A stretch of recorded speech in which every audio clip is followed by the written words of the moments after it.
Miss Sari mungkin boleh tolong di-unmute dulu, soalnya masih, iya, di-unmute terlebih dahulu. Aku unmute ya. Iya, jadi kita belum dengar apa-apa dari tadi.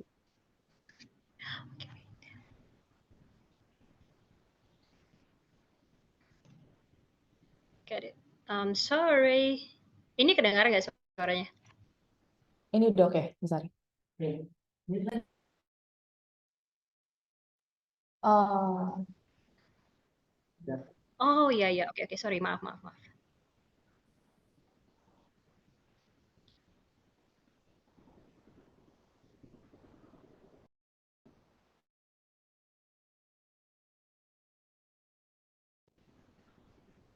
Oke, suara kedengaran? Apakah suaranya yes, Miss. kedengaran? Sudah. Oke. Ya, sorry, maaf maaf sama sekali lagi. Ya, perkenalkan kembali, ya ini kami dari komunitas pendidik pembelajar Marsiajar, mungkin ada beberapa juga yang sudah rutin untuk mengikuti hari ini, Bapak Ibu. Nah, Marsiajar ini adalah komunitas yang singkatan dari Mari Siap Pengajar, di mana kami sudah ada dari tahun 2017 dan sejak 2018 sudah aktif untuk membantu para pendidik untuk bisa menggunakan teknologi di dalam kelas dan terutama sejak pandemi kami sudah banyak beralih menggunakan Zoom, di mana kami bisa menjangkau dan juga membantu lebih banyak guru di Indonesia. Nah, ada banyak webinar dan juga kelas yang sudah dilakukan oleh Marsiajar, diantaranya adalah berikut, di mana kami juga bekerja sama dengan beberapa komunitas dan juga influencer dalam bidang pendidikan, dan kita sudah membahas begitu banyak topik, dan hari ini kita akan kembali bersama-sama dengan Miss Christina dari Ruang Bergerak. Dan kemudian ada beberapa permasalahan dalam pendidik yang kami ingin bantu, yaitu untuk mempercepat menyiapkan bahan ajar, kemudian untuk membantu guru menyelesaikan bahan ajar dengan menggunakan teknologi, dan juga generate extra income. Kemudian kami juga sudah berpartner dengan beberapa community, di mana diantaranya adalah berikut, dan juga berpartner dengan Sekolahmu dan juga Bridge. Dan Bapak Ibu silahkan juga untuk boleh menjadi bagian dari Marsiajar, bisa langsung masuk ke websitenya Marsiajar, dan juga kami mengadakan untuk kelas kolaborasi di sekolah-sekolah. Jadi kalau misalnya Bapak Ibu ingin berpartner dengan Marsiajar, sekolahnya boleh, silakan langsung japri atau masuk ke Instagram @marsiajar. Nanti di sana akan diletakkan ada sebuah link di bagian bio, kemudian boleh mendaftarkan sekolahnya. Nanti kami akan menghubungi apabila sekolahnya ingin berpartner dengan Marsiajar, di mana kita akan memberikan pelatihan dan juga beberapa hal mengenai teknologi di kelasnya Bapak Ibu semuanya. Dan yang terakhir kami saat ini sudah sejak Juni kami sudah mengadakan yang namanya kelas guru kreator, di mana kelas guru kreator ini Bapak Ibu bisa belajar dalam penggunaan teknologi, juga AI, dan juga nanti di bulan September kita akan berbicara tentang assembler, yaitu bagaimana menggunakan teknologi AR dan VR gitu. Jadi jika Bapak Ibu ada yang tertarik untuk mengikuti kelas guru kreator, silakan pantengin di Instagramnya @marsiajar. Mungkin itu aja, saya kembalikan ke Jessica. Oke, terima kasih Miss Sari untuk perkenalannya tentang Marsiajar. Jadi mungkin untuk teman-teman yang belum nanti follow, bisa follow akun Instagram ini Marsiajar. Jadi bisa lebih update lagi mengenai informasi yang mungkin akan dilakukan sama Marsiajar dalam waktu dekat. Khususnya kita punya kelas guru konten kreator pada bulan September nanti gitu. Jadi mungkin Bapak Ibu bisa nanti mulai mendaftarkan diri. Kegiatan ini akan diadakan tanggal 15 sampai 16 September gitu. Jadi informasi lebih lanjut nanti tinggal lihat di Instagram Marsiajar. Oke, jadi mungkin kita bisa langsung mulai ke acara inti hari ini ya. Kita mau diskusi bersama Ibu Christina mengenai STEM dalam kurikulum Merdeka. Sebelum kita akan membahas topik pada sore hari ini, izinkan saya terlebih dahulu memperkenalkan Ibu Christina. Ya, jadi Ibu Christina, nama lengkapnya Ibu Christina Esther Mantalina, Huta Barat. Ya, jadi beliau menyelesaikan pendidikannya di Universitas Negeri Medan, untuk S1-nya, kemudian melanjut S2 di Institut Teknologi Bandung. Hingga tahun ini aktif menjadi dosen di Universitas Katolik Parahyangan. Jadi sejumlah prestasi juga dan keahlian yang beliau punya, salah keahliannya di bidang biologi, konservasi orangutan, pendidikan karakter, manajemen kelas, dan mungkin yang hari ini akan kita bahas mengenai STEM gitu. Jadi ini langsung dari pakarnya langsung, praktisinya langsung. Prestasi yang sudah beliau dapat, dua diantaranya di tahun 2016 penerima beasiswa unggulan Kemendikbud. Kemudian juga di tahun 2016 beliau merupakan penerima beasiswa exchange student Kyoto University dan Kyushu University. Wow, luar biasa sekali.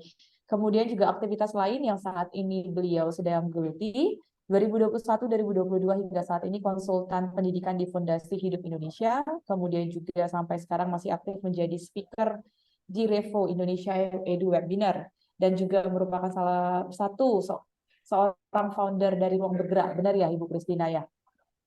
Itu, dan juga adalah trainer di Ruang Bergerak gitu.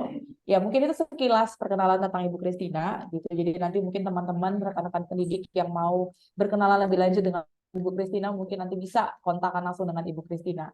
Jadi langsung saja mungkin saya serahkan kepada Ibu Kristina untuk memulai diskusi kita hari ini.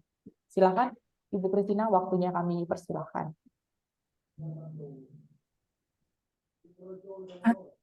Oke, baik. Terima kasih.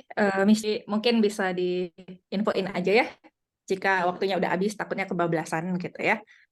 Oke, baik. Selamat sore gitu ya untuk Bapak Ibu sekalian dimanapun berada. Ini saya ingin memastikan suara saya delay nggak ya? Aman, suara saya jelas?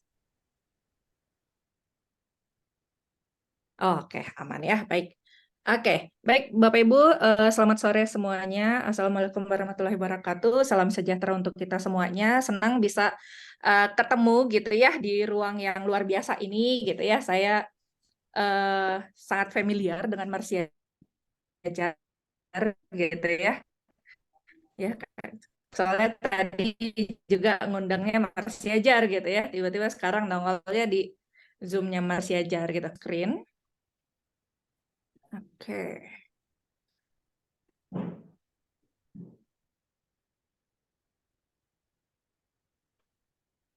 Oke, ini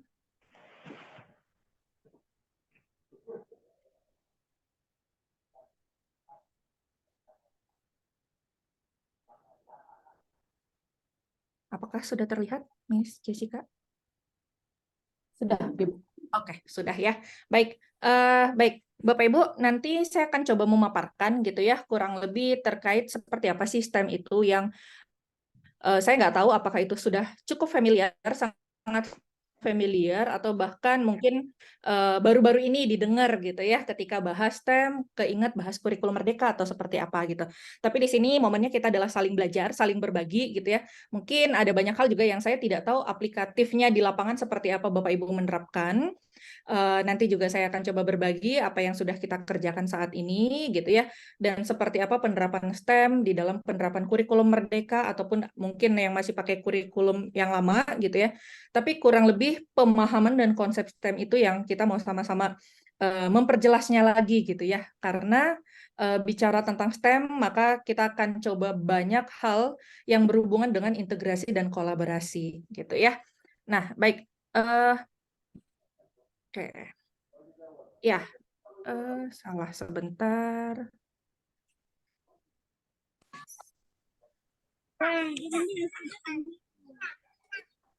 Yes.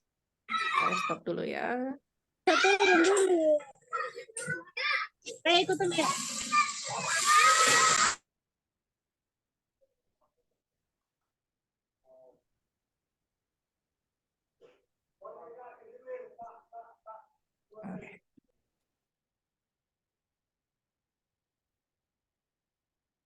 Oke, tapi sebelum mulai, Bapak Ibu, saya akan coba apa ya? Kita mau interaksi lebih dulu. Nanti silakan Bapak Ibu boleh responnya di kolom chat gitu ya, terkait dengan pertanyaan yang saya tampilkan di slide. Oke, kenapa tidak bisa? Sebentar.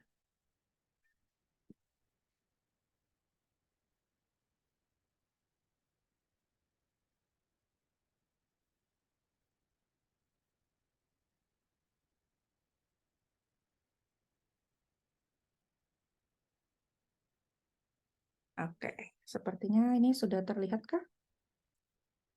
Sudah ya? Oke, baik. Nah, Bapak Ibu tadi juga Miss Jessica sudah memperkenalkan gitu ya. Saat ini saya aktif sebagai founder dari Ruang Bergerak. Itu adalah satu komunitas yang juga bergerak di bidang pendidikan gitu ya. Dan kita itu sekarang sudah menjadi Yayasan Ruang Generasi Aktif gitu yang bergerak di bidang pendidikan dan pendampingan untuk Bapak Ibu guru juga gitu ya. Kurang lebih sama seperti Marsiajar gitu ya, dengan kegiatan-kegiatan yang mendukung untuk pembelajaran di sekolah. Kemudian saya mengajar sebagai dosen di Universitas Katolik Parahyangan Bandung gitu ya, dan saya mengajar untuk mata kuliah yang berhubungan dengan pendidikan STEM.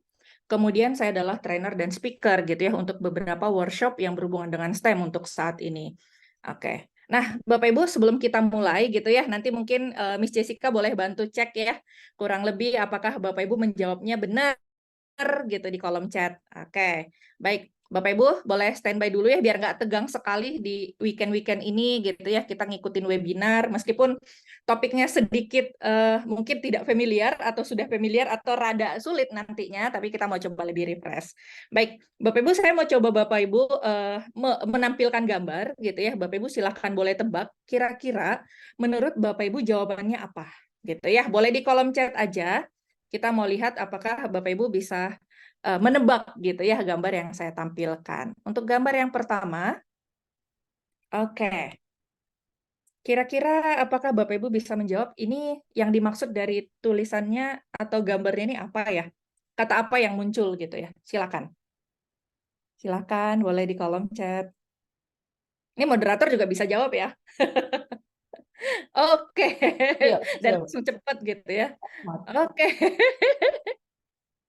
Digabungin. Oh, rumus. Oke. Gambar satu matematika, kalau digabungkan antara gambar ini dan petunjuknya akan jadi kata apa? Nah, kurang lebih gitu. Oke, nih matematika, mati rasa, rumus, gambar satu matematika, mati rasa, mati rasa, mati rasa. Yes, oke. Ternyata jawabannya adalah, saya coba next. Bapak Ibu apakah menjawab benar?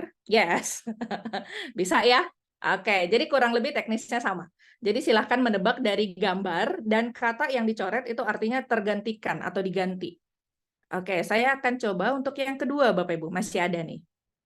Kira-kira ini gambar apa ya Bapak Ibu? Silakan, silakan. Oke, cepat sekali. Luar biasa ini. Wah, udah benar semua ya. Udah nyambung ya. Oke, kita cek apakah jawabannya angkat tangan.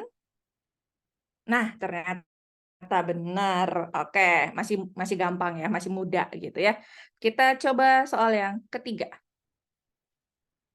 Ini apa ya Bapak Ibu? Satu kata. Oke. Oh, ada pura-pura ya. Nggak ada yang dicoret Bapak Ibu di situ. Oke, udah ada jawaban yang benar gitu ya, tapi masih ada yang salah ya. Jadi ya jawabannya adalah yes, kurap ya, karena itu ada kura ditambah P ditambah ya, bukan disuruh ganti. Oke, selanjutnya.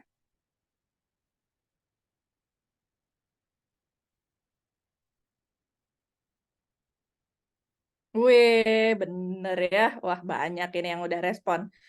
Antusias sekali, kita cek jawabannya benarkah? Ya, benar, batu ginjal ya. Oke, masih ada lagi Bapak Ibu, kita mau senam jari dulu. Silahkan. Kok makin lama makin banyak ya gambarnya.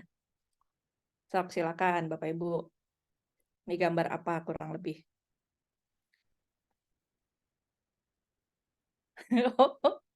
Mantap, ini nih kayaknya guru biologi sih ya. Oke, kita cek jawabannya apakah benar. Wah, benar. Satu lagi. Ini kayaknya sih satu lagi harusnya ya. Nah, silakan Bapak Ibu.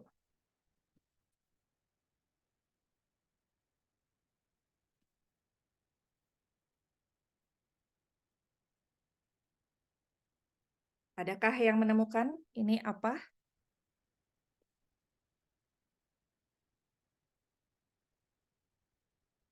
Wah, ternyata sedikit lebih lama. Ya, ini agak susah sepertinya, Bu ya. Oh, agak susah.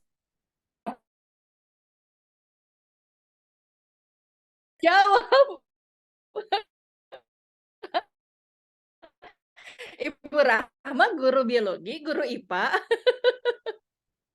Yes, alat ekskresi. Kok bisa? Nemu nggak?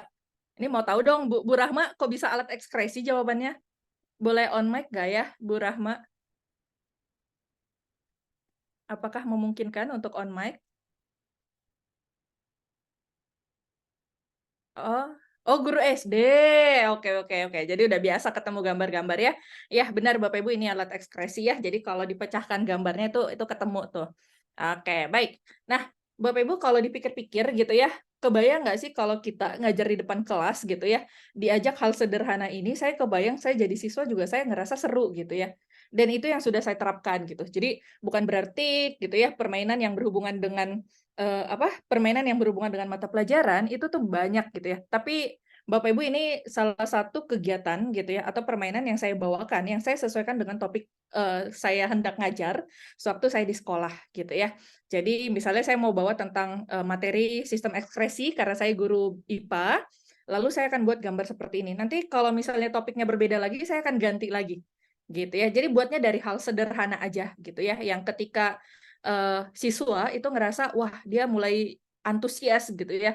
Lalu kita mulai bawakan topik-topik yang memang berhubungan dengan pembelajaran kita hari itu. Thank you Bapak Ibu yang sudah merespon gitu ya. Nah, untuk saat ini Bapak Ibu kita akan diskusi tentang STEM dalam kurikulum Merdeka. Nah, saya mau tanya dulu nih gitu ya. Kira-kira Bapak Ibu di sini sudah kurikulum Merdeka semua kah untuk tahun pelajaran yang sekarang? Sudahkah? Bapak Ibu guru yang mengajar di SD, SMP, SMA, sudah kurikulum Merdeka? Oke, Bu Rini sudah, Bu Kiki sudah, Bu Dewi sudah. Oke, sudah banyak ya, gitu. Baik. Oh, masih sebagian. Ya, ada beberapa sekolah ya yang kelas 7 dan kelas 10 yang kurikulum Merdeka, 11, 12 mungkin masih pakai kurikulum yang sebelumnya gitu ya. Nah, Bapak Ibu, kalau Bapak Ibu familiar nggak ya dengan istilah STEM? STEM itu familiar nggak ya? Mungkin atau ada yang sering sebut dengan STEAM, ada A-nya, STEAM. Oke, Bu Siti tidak ya. Yang lain, Bapak Ibu? Ya, biasanya STEAM, benar. Ya, ada. Oke, oh Bu Siti baru mengajar. Semangat Ibu. Kita sama-sama belajar gitu ya. Baik. Kalau dihubungkan dengan STEM dalam kurikulum Merdeka gitu ya Bapak Ibu ya, ini saling berkaitan dan ini saling mendukung gitu ya untuk pembelajaran kita di kurikulum Merdeka seperti apa membangun kelas yang aktif, membangun kelas yang kreatif, inovatif gitu ya dan mendukung anak juga untuk bisa berpikir kritis. Nah, tapi sebelumnya nanti kita akan diskusi seperti penerapannya di dalam kelas Bapak Ibu sekalian. Nah, yang Merdeka itu kelas yang gimana ya Bapak Ibu? Kalau dari Kak Jessica, Ya Bu, lagi nih.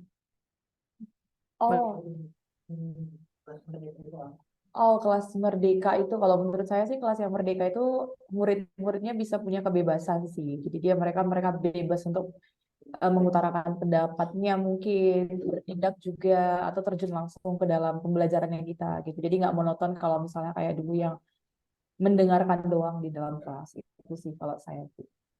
Oke, terima kasih Kak Jessica. Kalau dari Bu Rini boleh dong, kalau dari Bu Rini kelas yang Merdeka itu kelas yang seperti apa? Apakah boleh on mic? Ya, baik, terima kasih Bu Kristina. Kalau menurut saya, kelas yang merdeka yang membiarkan anak bebas memilih cara belajar dan media yang digunakan selama capaian pembelajarannya terlaksana. Gitu. Oke, ketika anak bebas memilih ya, yang penting memang capaian pembelajarannya nanti bisa disesuaikan. Satu lagi boleh dong dari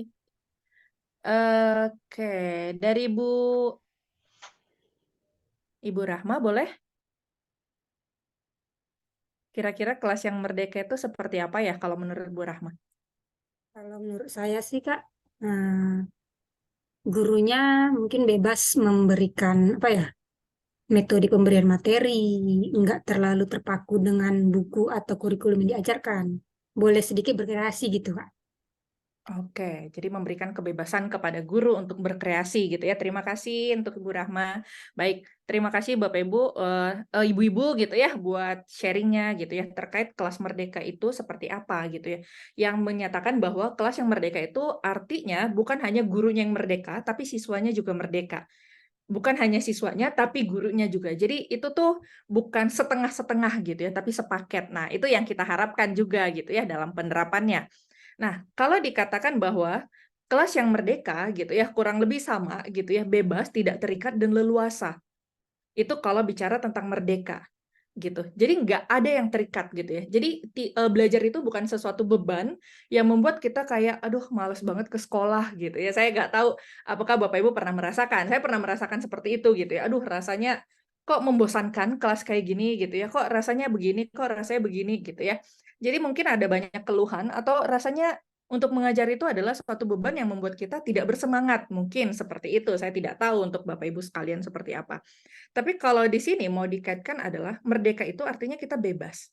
Entah itu dalam hal merancang pembelajaran kita, entah itu bagaimana metode pembelajaran yang kita pakai, bahkan nanti ada hal-hal di mana kita bisa bebas gitu ya, merancang seperti apa kreativitas anak-anak juga di kelas gitu ya, memberikan mereka peluang, kesempatan, waktu, tempat gitu ya, untuk mengekspresikan diri mereka seperti apa. Tapi lagi-lagi tetap ada hal yang memang membatasi, tanda kutip itu tetap ada aturan-aturan ya gitu ya Bapak Ibu ya. Tapi bagaimanapun kita tidak lagi versi didikte, harus kayak gini, harus kayak gini, harus kayak gini. Nah, mungkin itu versi dulu waktu saya masih sekolah gitu ya. Ketika tidak sesuai maka wah itu bisa hukuman atau bisa hal-hal lain gitu ya yang mempengaruhi nilai gitu atau ancaman lain-lainnya. Nah, Bapak Ibu, ketika saya menerapkan ini gitu ya, ternyata ada banyak hal yang berubah. Sebelum saya mengajar di kampus, di universitas, saya pakai kurikulum yang sebelumnya, saya belajar untuk bagaimana ketika di dalam kelas itu gitu ya, ketika anak-anak kan kalau dengar IPA ya rasanya itu sulit gitu. Apalagi gitu ya, saya mengajar sebelumnya di Tangerang gitu ya. Bapak Ibu dari kelas yang saya ajar banyak yang nggak suka IPA, terkhusus biologi gitu. Karena mereka ngerasa, wah ribet sekali Bu Titin gitu ya. Kenapa? Karena mereka ngerasa itu tuh sesuatu hal yang it's not me gitu ya. Ketika ditanya, "Bu, saya cita-citanya mau jadi YouTuber, ngapain harus belajar biologi? Bu, saya mau jadi data science, ngapain jadi belajar biologi? Bu, saya mau ini." Nah, mungkin seperti itu mereka memikirkan gitu. Tapi gitu ya, saya coba belajar untuk melihat bagaimana mereka melihat satu mata pelajaran itu menjadi sesuatu yang menyenangkan. Saya tanya gitu ya, "Kalau semisalnya kamu mau jadi YouTuber gitu ya, kira-kira YouTuber itu makan atau tidak?" gitu ya. Lalu mereka, "Ya makan lah Bu, kalau nggak makan, ya kalau nggak makan ya bahaya gitu ya." Itu pertanyaan yang simpel untuk anak SMP gitu. Lalu saya tanya, kira-kira kalau memang kita makan gitu ya, lalu proses untuk makanan itu dari kita kunyah gitu ya, bahkan sampai akhirnya menjadi kotoran atau feses, kira-kira tahu nggak gimana prosesnya? Lah kenapa harus tahu Bu? Yang penting makan. Nah, gitu ya. Itu yang mereka pikirkan gitu ya tentang IPA, tentang biologi gitu. Lalu saya sampaikan bahwa nah, di situ kita bisa belajar banyak hal bahwa mata pelajaran kita ini bukan hanya sekedar teori yang kita nggak tahu di mana dan kapan kita mengaplikasikan. Padahal gitu ya, ketika bicara biologi itu bicara tentang diri sendiri. Itu bicara kita, itu bicara diri kita, tubuh kita gitu ya. Nah, saya akhirnya membawakan versinya seperti itu sampai gitu ya, 1 semester, 1 tahun si anak mendatangi gitu ya. Mereka menyampaikan bahwa, "Bu, saya ngerasa gitu ya, saya akhirnya senang dengan biologi."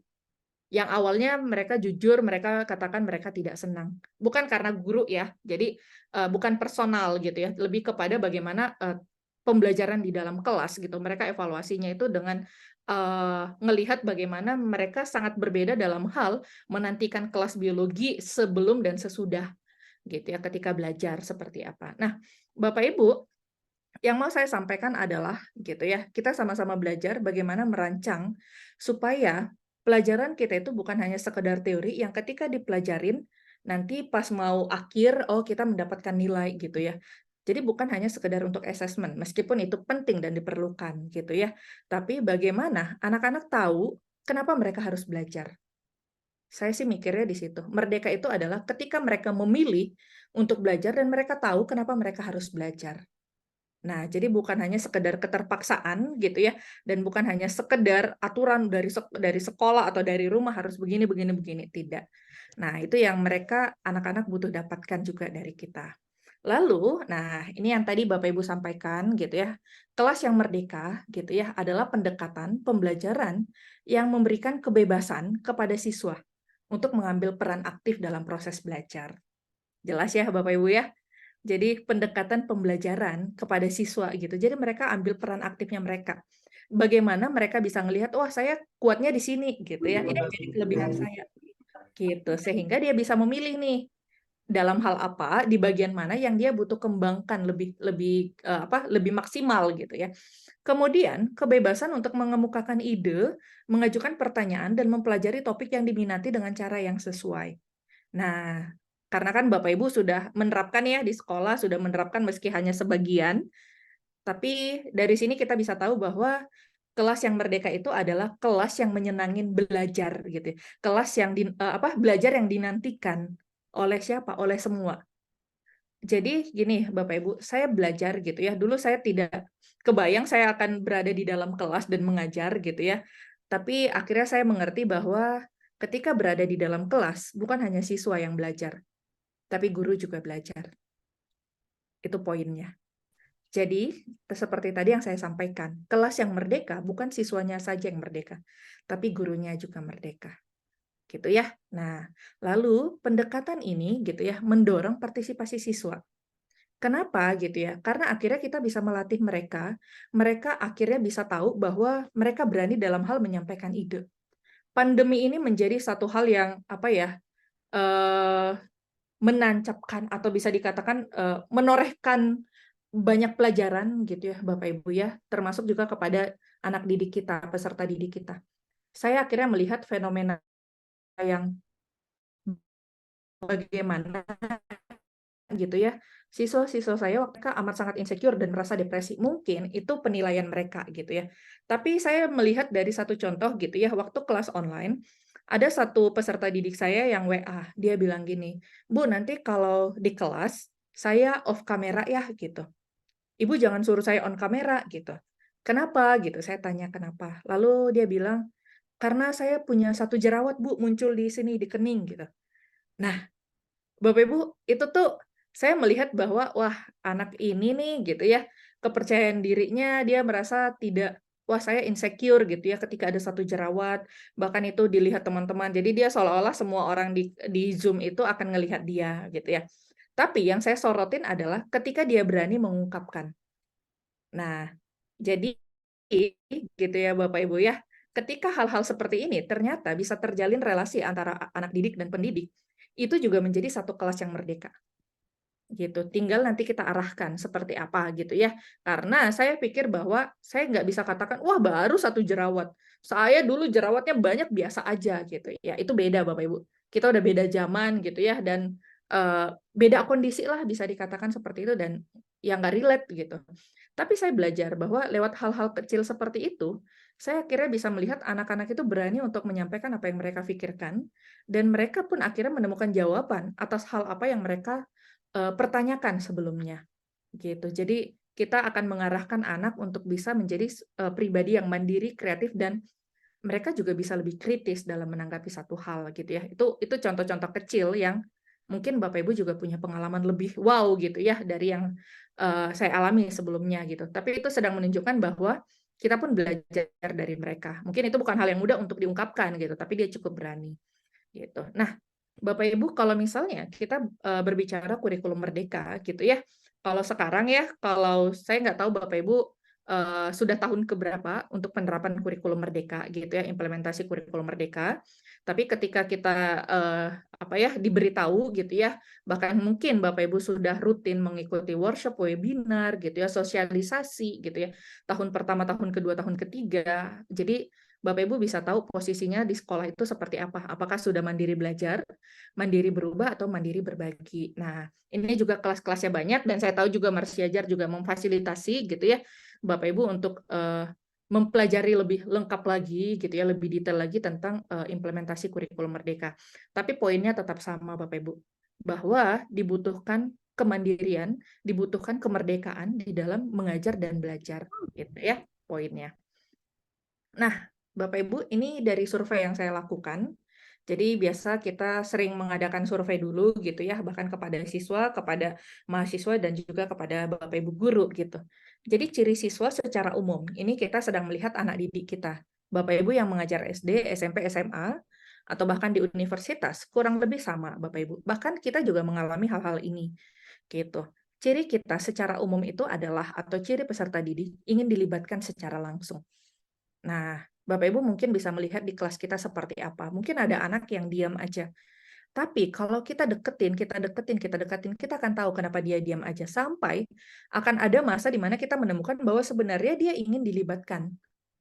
Gitu ya. Dia ingin dilibatkan.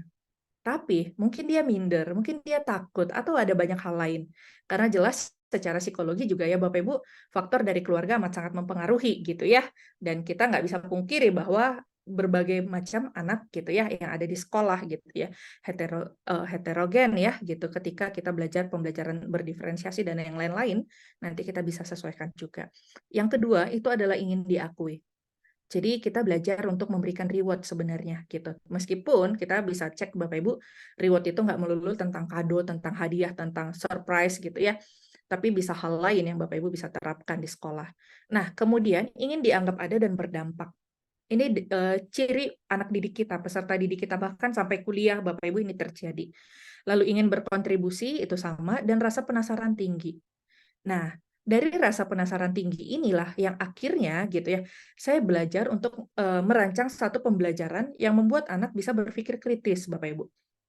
Sehingga gitu ya, kita akan menjalin satu relasi di mana akan muncul gitu ya, terserah mau Bapak Ibu pakainya diskusi, mau pakainya FGD atau seperti apa di kelas gitu ya. Tapi itu semua akan bisa terpenuhi ketika kita care dengan mereka. Karena apa? Kebutuhan yang tadi dari peserta didik kita, ketika kita sudah menjalin relasi dengan mereka gitu ya, kita merasakan bahwa hubungan antara peserta didik dan kita sebagai pendidik gitu ya, itu tuh cukup baik gitu ya, bahkan sangat baik. Maka Bapak Ibu percayalah gitu ya, lambat laun kita akan melihat bahwa anak itu akan semakin apa ya, muncul gitu ya, atau semakin meningkat dalam hal kreativitas dan kritikalnya mereka, critical thinkingnya mereka. Lalu mereka juga akan aktif, rasional, dan empati. Ini hal yang dibutuhkan sebenarnya Bapak Ibu. Empati dari dari Bapak Ibu guru itu akan menuntun mereka untuk menemukan seperti apa cara belajar mereka sebenarnya. Nah, saya nggak tahu seperti apa Bapak Ibu menerapkan di kelas gitu ya. Tapi kenapa saya bawakan ini? Ini yang nanti akan menuntun kepada pembelajaran yang kita mau bahas berhubungan dengan STEM. Karena STEM itu gitu ya, nanti kita cek ya, bukan hanya sekedar oh ternyata itu gabungan gitu ya, gabungan antara sains gitu ya, kemudian teknologi, engineering, matematik, no.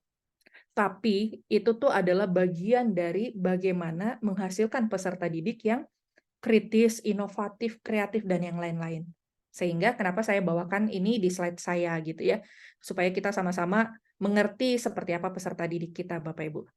Oke, saya boleh next ya. Nah, kemudian gitu ya, ada istilah yang disebut dengan P5. Ini juga amat sangat familiar gitu ya. Proyek pengembangan profil pelajar Pancasila. Bapak Ibu sudah menerapkan banyak proyek mungkin ya di sekolah, saya nggak tahu yang dihubungkan dengan P5 seperti apa yang Bapak Ibu terapkan gitu ya. Nah, tapi kalau kita bisa melihat bahwa bagaimana menghasilkan aktivitas yang memang itu bukan hanya sekedar aktivitas, tapi bicara tentang makna yang ada di dalamnya. Sehingga makna itu akan memberikan dampak pengembangan karakter. Kalau tadi gitu ya, di sesi sebelumnya saya belajar tentang AI gitu ya, dari Misari gitu ya, dan sebelum-sebelumnya juga saya banyak belajar tentang AI, dan sekarang juga di kampus kita lagi menerapkan dan mengembangkan modul-modul yang berhubungan dengan AI dan STEM gitu ya, yang berhubungan dengan robotik gitu. Dan saya belajar bahwa gitu ya, bahwa bicara tentang pengembangan karakter, itu akan didapatkan dari aktivitas langsung yang terjadi, relasi yang terjadi antara pendidik dan anak didik di sekolah. Di luar dari yang dia dapatkan di rumah ya, Bapak Ibu ya.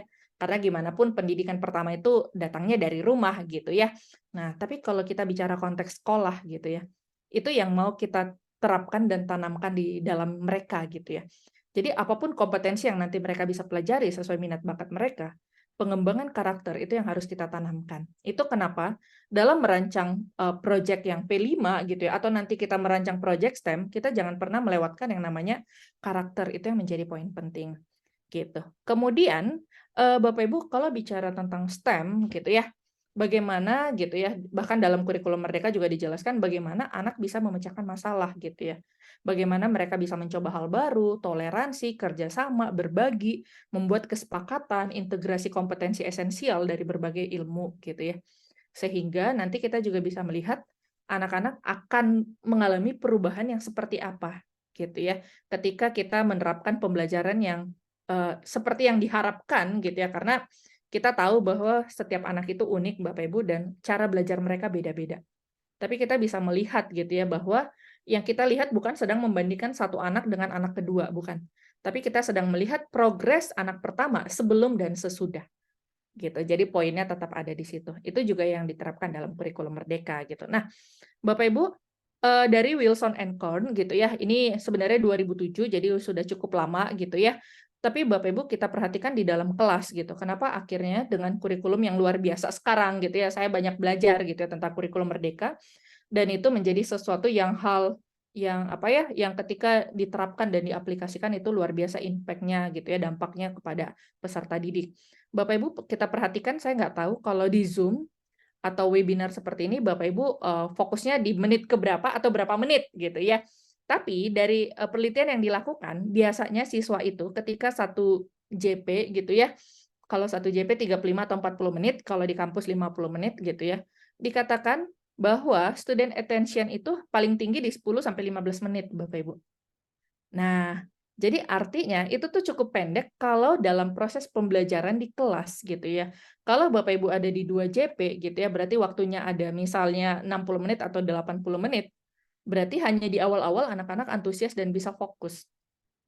Tapi gitu ya, ketika kita menerapkan kurikulum Merdeka atau pembelajaran nanti berbasis proyek atau apapun metode yang Bapak Ibu lakukan, kita akan bisa memaksimalkan waktu bahkan sampai 40 menit dengan sangat baik di dalam kelas. Nah, sehingga Bapak Ibu berdasarkan beberapa riset yang kita lakukan di kampus gitu ya, kita ngecek gitu ya, dari banyaknya metode pembelajaran yang dilakukan di kelas, kira-kira yang mana yang Bapak Ibu sering lakukan? Atau yang mana yang Bapak Ibu sangat familiar buat dilakuin? Boleh nih di kolom chat Bapak Ibu. Kira-kira Bapak Ibu yang mengajar. Nah, biasanya itu menerapkan yang bagian mana Bapak Ibu? Oke, oke, ada dari Bu Agnes ceramah. Yang lain, oke, role play. Role play itu biasa guru bahasa ya. Karena saya juga lihat kalau guru-guru bahasa drama gitu ya, acting dan sejenis. Oh, diskusi juga dari Bu Shelly. Oke, kemudian ada small group discussion. Oke, CL, case study. Oke, diskusi, praktikum. Oke, oh SGD ya. SGD, PJBL, discovery kontekstual. Oke, wah ternyata sudah ya. Jadi sudah sangat sering diterapkan gitu ya. Terima kasih Bapak Ibu yang sudah respon di kolom chat ya. Nah, Bapak Ibu, artinya semua ini bukan berarti dikatakan wah ini tuh udah ketinggalan atau apa, enggak Bapak Ibu. Semua yang ada di sini kita bisa buat dengan cara yang menarik dan menyenangkan gitu ya. Karena ada yang bilang, wah kalau dulu mah ceramah aja gitu ya. Sekarang nggak boleh ceramah lagi. Nggak juga. Dibutuhkan Bapak Ibu. Karena gimana kita mau jelasin konteksnya kepada anak, kepada peserta didik kalau kita tidak menjelaskan searah dulu gitu ya. Tapi untuk poin-poin berikutnya kan masih ada 40 menit nih gitu ya. Mungkin kita pakai untuk 10 menit pertama kita ceramah dulu atau menjelaskan. Setelah itu kita mau variasiin dengan cara apa. Setelah itu apa lagi. Nah, itu bisa. Gitu ya Bapak Ibu. Nah, tapi karena topik kita mau berhubungan dengan STEM gitu ya, maka saya akan bawa dengan yang project based learning. Gitu ya. Artinya ini juga sudah cukup familiar Bapak Ibu untuk project based learning. Tapi sebelum ke project based learning, nanti kita akan bahas yang berhubungan dengan problem based learning. Jadi ada problem, sehingga kita mau menyelesaikan problem itu, lalu ada project yang akan muncul untuk mengatasi atau untuk memberikan solusi dari problem yang terjadi. Nah, poinnya di situ ya. Terima kasih Bapak Ibu yang sudah respon. Saya akan next lagi. Nah, kemudian kalau di sini Bapak Ibu, tadi kan bicara tentang pembelajaran berbasis project. yang kira-kira Bapak Ibu pernah terapkan gitu ya, pembelajaran berbasis project, boleh nggak ya spill mungkin judulnya, mungkin topiknya, mungkin hanya beberapa kata aja. Kira-kira gitu ya Bapak Ibu ya, kalau ini kan saya tanya apa itu pembelajaran berbasis project, pasti Bapak Ibu udah tahu gitu ya. Tapi boleh nggak spill topik yang Bapak Ibu pernah jadiin sebagai project di sekolah? Boleh, silakan. Kita tunggu ya. Boleh diketik Bapak Ibu di kolom chat kira-kira topik atau tema gitu ya, atau judul gitu ya, yang Bapak Ibu jadikan sebagai project untuk siswa SD, SMP, SMA, atau mungkin ada yang PG, PAUD gitu ya. Saya nggak tahu aktivitas apa yang dilakukan untuk kelas kecil, tapi silahkan bisa disampaikan.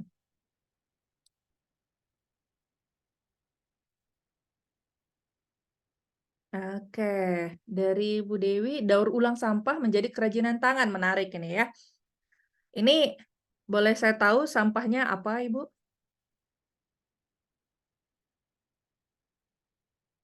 Sampah yang dipakai, yang dipilah, yang jenis apa gitu ya, untuk dijadikan kerajinan tangan? Sampah plastik. Oke. Bu Dewi memungkinkan untuk on mic? Saya jadi penasaran mau nanya. Oh, jadi saya yang nanya ya, gitu. Apakah memungkinkan?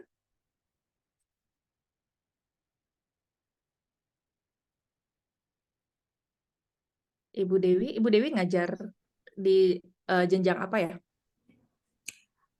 Iya Bu, kebetulan saya mengajar di jenjang SD. Oke, boleh tahu nggak Bu ya, kalau ini berarti daur ulang sampah plastik itu jadi kerajinan tangan buat seperti apa gitu? Kalau yang saya laksanakan di kelas saya buat kerajinan tangannya itu kayak saya kumpulin kemarin itu buat tempat duduk dari botol-botol aqua. Nah, kemudian yang tahun ini saya buat kayak topi, plastik-plastik itu dikumpul, kemudian digabungkan jadi satu, kemudian jadi semacam kayak topi seperti itu Bu, kayak topi-topi raja. Oh, oke. Berarti itu per kelompok ya, Bu Dewi ya? Iya, Atau per orang? per kelompok. Oh, oke. Kelompok ya. Thank you Bu Dewi. Terima Iya kasih. Ibu, sama-sama. Sangat menarik. Oke, baik. Mungkin juga Bapak Ibu yang lain, saya nggak tahu mungkin di sekolah sudah pernah gitu ya, atau familiar dengan pengerjaan project gitu ya. Itu untuk siswa SD gitu. Nah, SMP beda lagi, SMA nanti juga mungkin akan beda lagi. Tapi kalau saya juga pernah gitu ya Bapak Ibu ya, waktu SMP saya menerapkan satu project. Projectnya itu waktu saya ngajar di topiknya sebelum kurikulum Merdeka, itu pertumbuhan dan perkembangan pada tumbuhan gitu ya. Lalu proyeknya ngapain gitu ya? Proyeknya adalah nanam pastinya. Nah, kalau di daerah, maksudnya di kampung saya gitu ya, kalau di Siantar, saya orang Siantar, kalau di Siantar ya sangat familiar dengan tanam menanam gitu ya. Tapi di Tangerang tidak begitu Bapak Ibu. Jadi anak itu belum tentu tahu mereka membedakan benih gitu ya, atau mereka nggak tahu versi kangkung waktu kangkungnya baru numbuh gitu ya, mereka nggak tahu, atau gimana cara nanamnya itu mereka nggak tahu. Mereka hanya tahu kangkung itu udah jadi cah kangkung nggak jadi meja makan. Nah, gitu. Jadi akhirnya saya melihat ada satu hal yang mungkin saya ingin perkenalkan kepada mereka gitu. Tapi bukan hanya sekedar nanam gitu ya. Ada hal lain gitu ya yang nanti mereka bisa lakukan. Nanti saya jelaskan proyeknya di belakang gitu ya. Bahwa lewat proyek itu ternyata banyak hal yang anak-anak bisa dapatkan. Kurang lebih ketika kita bahas dari sainsnya apa, dari matematiknya apa gitu ya, itu kita sudah terapkan sebelumnya gitu. Tapi nanti saya coba jelaskan lebih detail gitu ya. Baik, Bapak Ibu itu terkait proyek gitu ya. Nah, kalau misalnya bicara tentang proyek, nah gitu ya, Bapak Ibu juga bisa lihat gitu ya, di mana orang sering katakan bahwa wah itu tuh cukup kompleks kalau bicara proyek. Mungkin kalau di universitas benar ya, jadi proyek itu bahkan sudah harus dipresentasikan di depan satu perusahaan, satu ini gitu ya, yang di mana proyek itu tuh benar-benar diaplikasikan untuk banyak orang gitu. Tapi kalau kita dalam hal konteks sekolah gitu ya, itu tuh menjadi suatu gambaran di mana gitu ya, anak akan kita arahkan untuk merancang gitu ya, untuk ngedesain, untuk memecahkan satu masalah, lalu ngambil keputusan. Kemudian mereka bisa lakukan investigasi.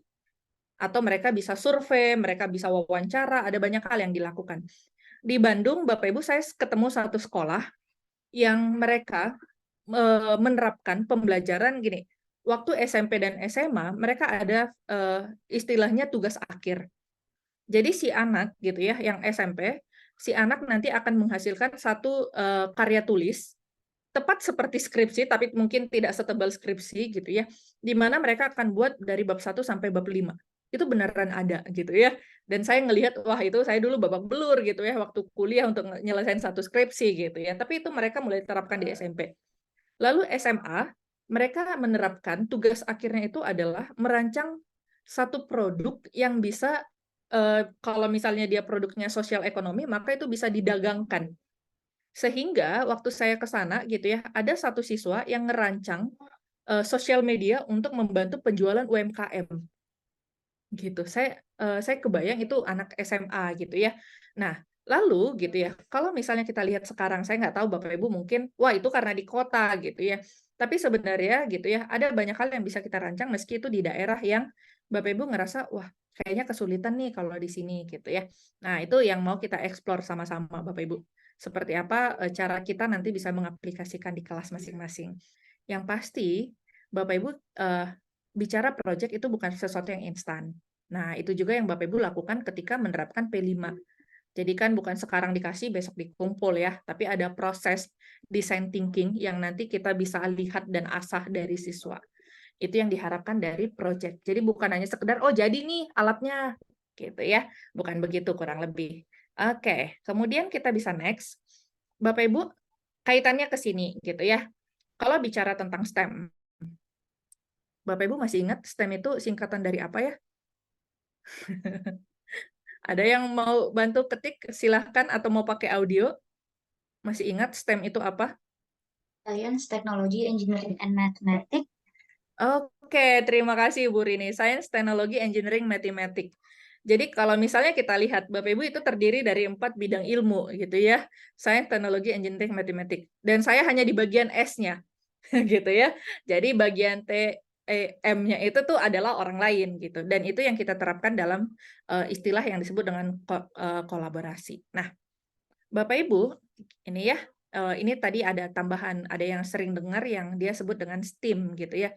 Oh, ternyata familiar gitu ya ketika ada art-nya. Tapi gitu ya, kalau Bapak Ibu, saya saat ini kan tergabung dalam pusat studi kajian pembelajaran STEM di Bandung gitu ya, di Unpar. Dan kita itu akhirnya bisa melihat bahwa satu bidang ilmu saling keterkaitan dengan bidang ilmu lainnya. Nah, ketika bicara sains gitu ya, sains ini juga banyak ya Bapak Ibu ya, dari segi fisikanya, biologinya, kimianya gitu ya. Nanti kita bisa cek lebih detail lagi seperti apa sains itu. Kemudian teknologi juga beragam, engineering beragam, dan matematiknya juga beragam. Tapi gitu ya, kalau saya bandingkan waktu saya di sekolah dengan sekarang ketika saya menerapkan STEM, ternyata ada perbedaan yang sangat apa ya, kalau kita bisa lihat perbedaannya sangat jelas. Kalau dulu gitu ya, saya membayangkan hanya sekedar integrasi. Jadi misalnya nih saya ada proyek nanam gitu ya, tanam menanam gitu ya. Lalu saya bilang ke guru matematika gitu ya. Coba nih dari matematikanya apa yang bisa diambil nilainya. Nah, gitu ya. Lalu matematika bilang, "Oh ya udah mereka bisa ngitung, ngukur pertumbuhan tanaman per minggunya gitu. Lalu nanti mereka olah datanya." Nah, matematika bilang gitu. Lalu mata pelajaran lain gitu ya. Kalau misalnya kita lihat oh TIK gitu ya, kita ke teknologi. TIK apanya nih? Wah, mereka bisa dalam hal laporan gitu ya. Dalam hal laporan mereka bisa ngolah datanya seperti apa gitu ya. Lalu mereka bisa tampilkan datanya pakai chart seperti apa gitu ya. Mereka buat jadi poster ya, itu bisa gitu. Nah, jadi itu tuh diskusi di awal yang gimana kita mulai dari satu mapel. Tapi kalau di STEM ini bicara kolaborasi dari awal. Nah, kenapa tadi saya katakan bahwa bicara tentang STEM gitu ya, bicara tentang proyek di kurikulum Merdeka, kita bukan hanya sekedar mencocokkan, cocokologi supaya ada penilaian antar mapel. Tapi itu adalah kolaborasi sejak awal yang dirancang gitu ya, bahkan ketika kita beranjak dari masalah yang muncul. Nah, poinnya di situ Bapak Ibu. Jadi banyak orang yang memikirkan STEM itu hanya sekedar gabungan, bukan ya. gitu. Tapi bagaimana ketika kolaborasi dari awal itu sudah dilihat, didiskusikan sampai nanti akhirnya menghasilkan satu proyek bersama.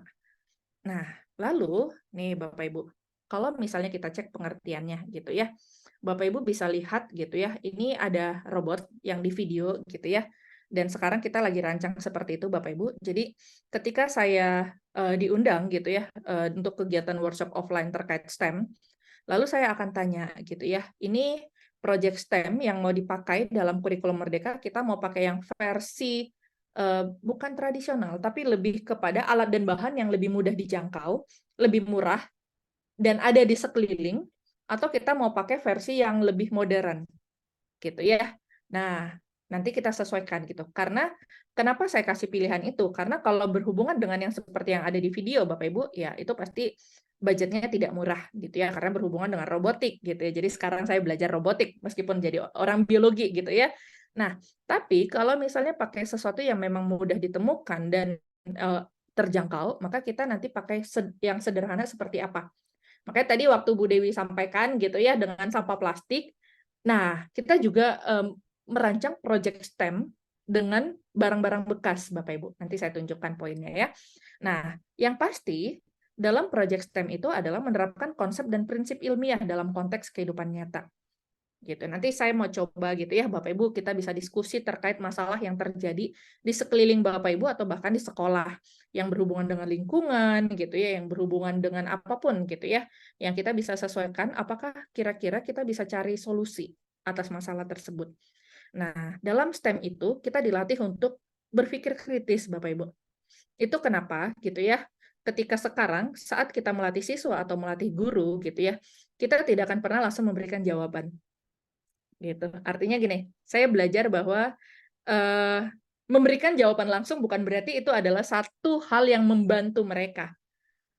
Malah akan membuat mereka tanda kutip malas berpikir.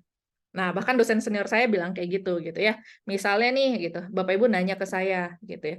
Kenapa STEM itu begini begini begini atau kenapa rodanya begini begini gitu ya. Kenapa nggak bisa main? Nah, lalu saya akan balikan dengan pertanyaan. Nah, kira-kira kalau baterai diginiin gimana? Emang apa yang terjadi? Nah, lalu akhirnya apa? Itu memang akan membutuhkan waktu lebih lama. Tapi Bapak Ibu itu tuh lebih powerful dalam hal mengasah berpikir kritis mereka, design thinking kalau kita sebut istilahnya. Lalu gitu ya, ketika mereka bisa berdiskusi tentang hal itu, mereka akan cari tahu, lalu mereka akan coba rancang sehingga mereka semakin kreatif. Dan yang pasti Bapak Ibu, ini tahunnya kolaborasi. Saya selalu diingatkan seperti itu. Termasuk juga di kelas.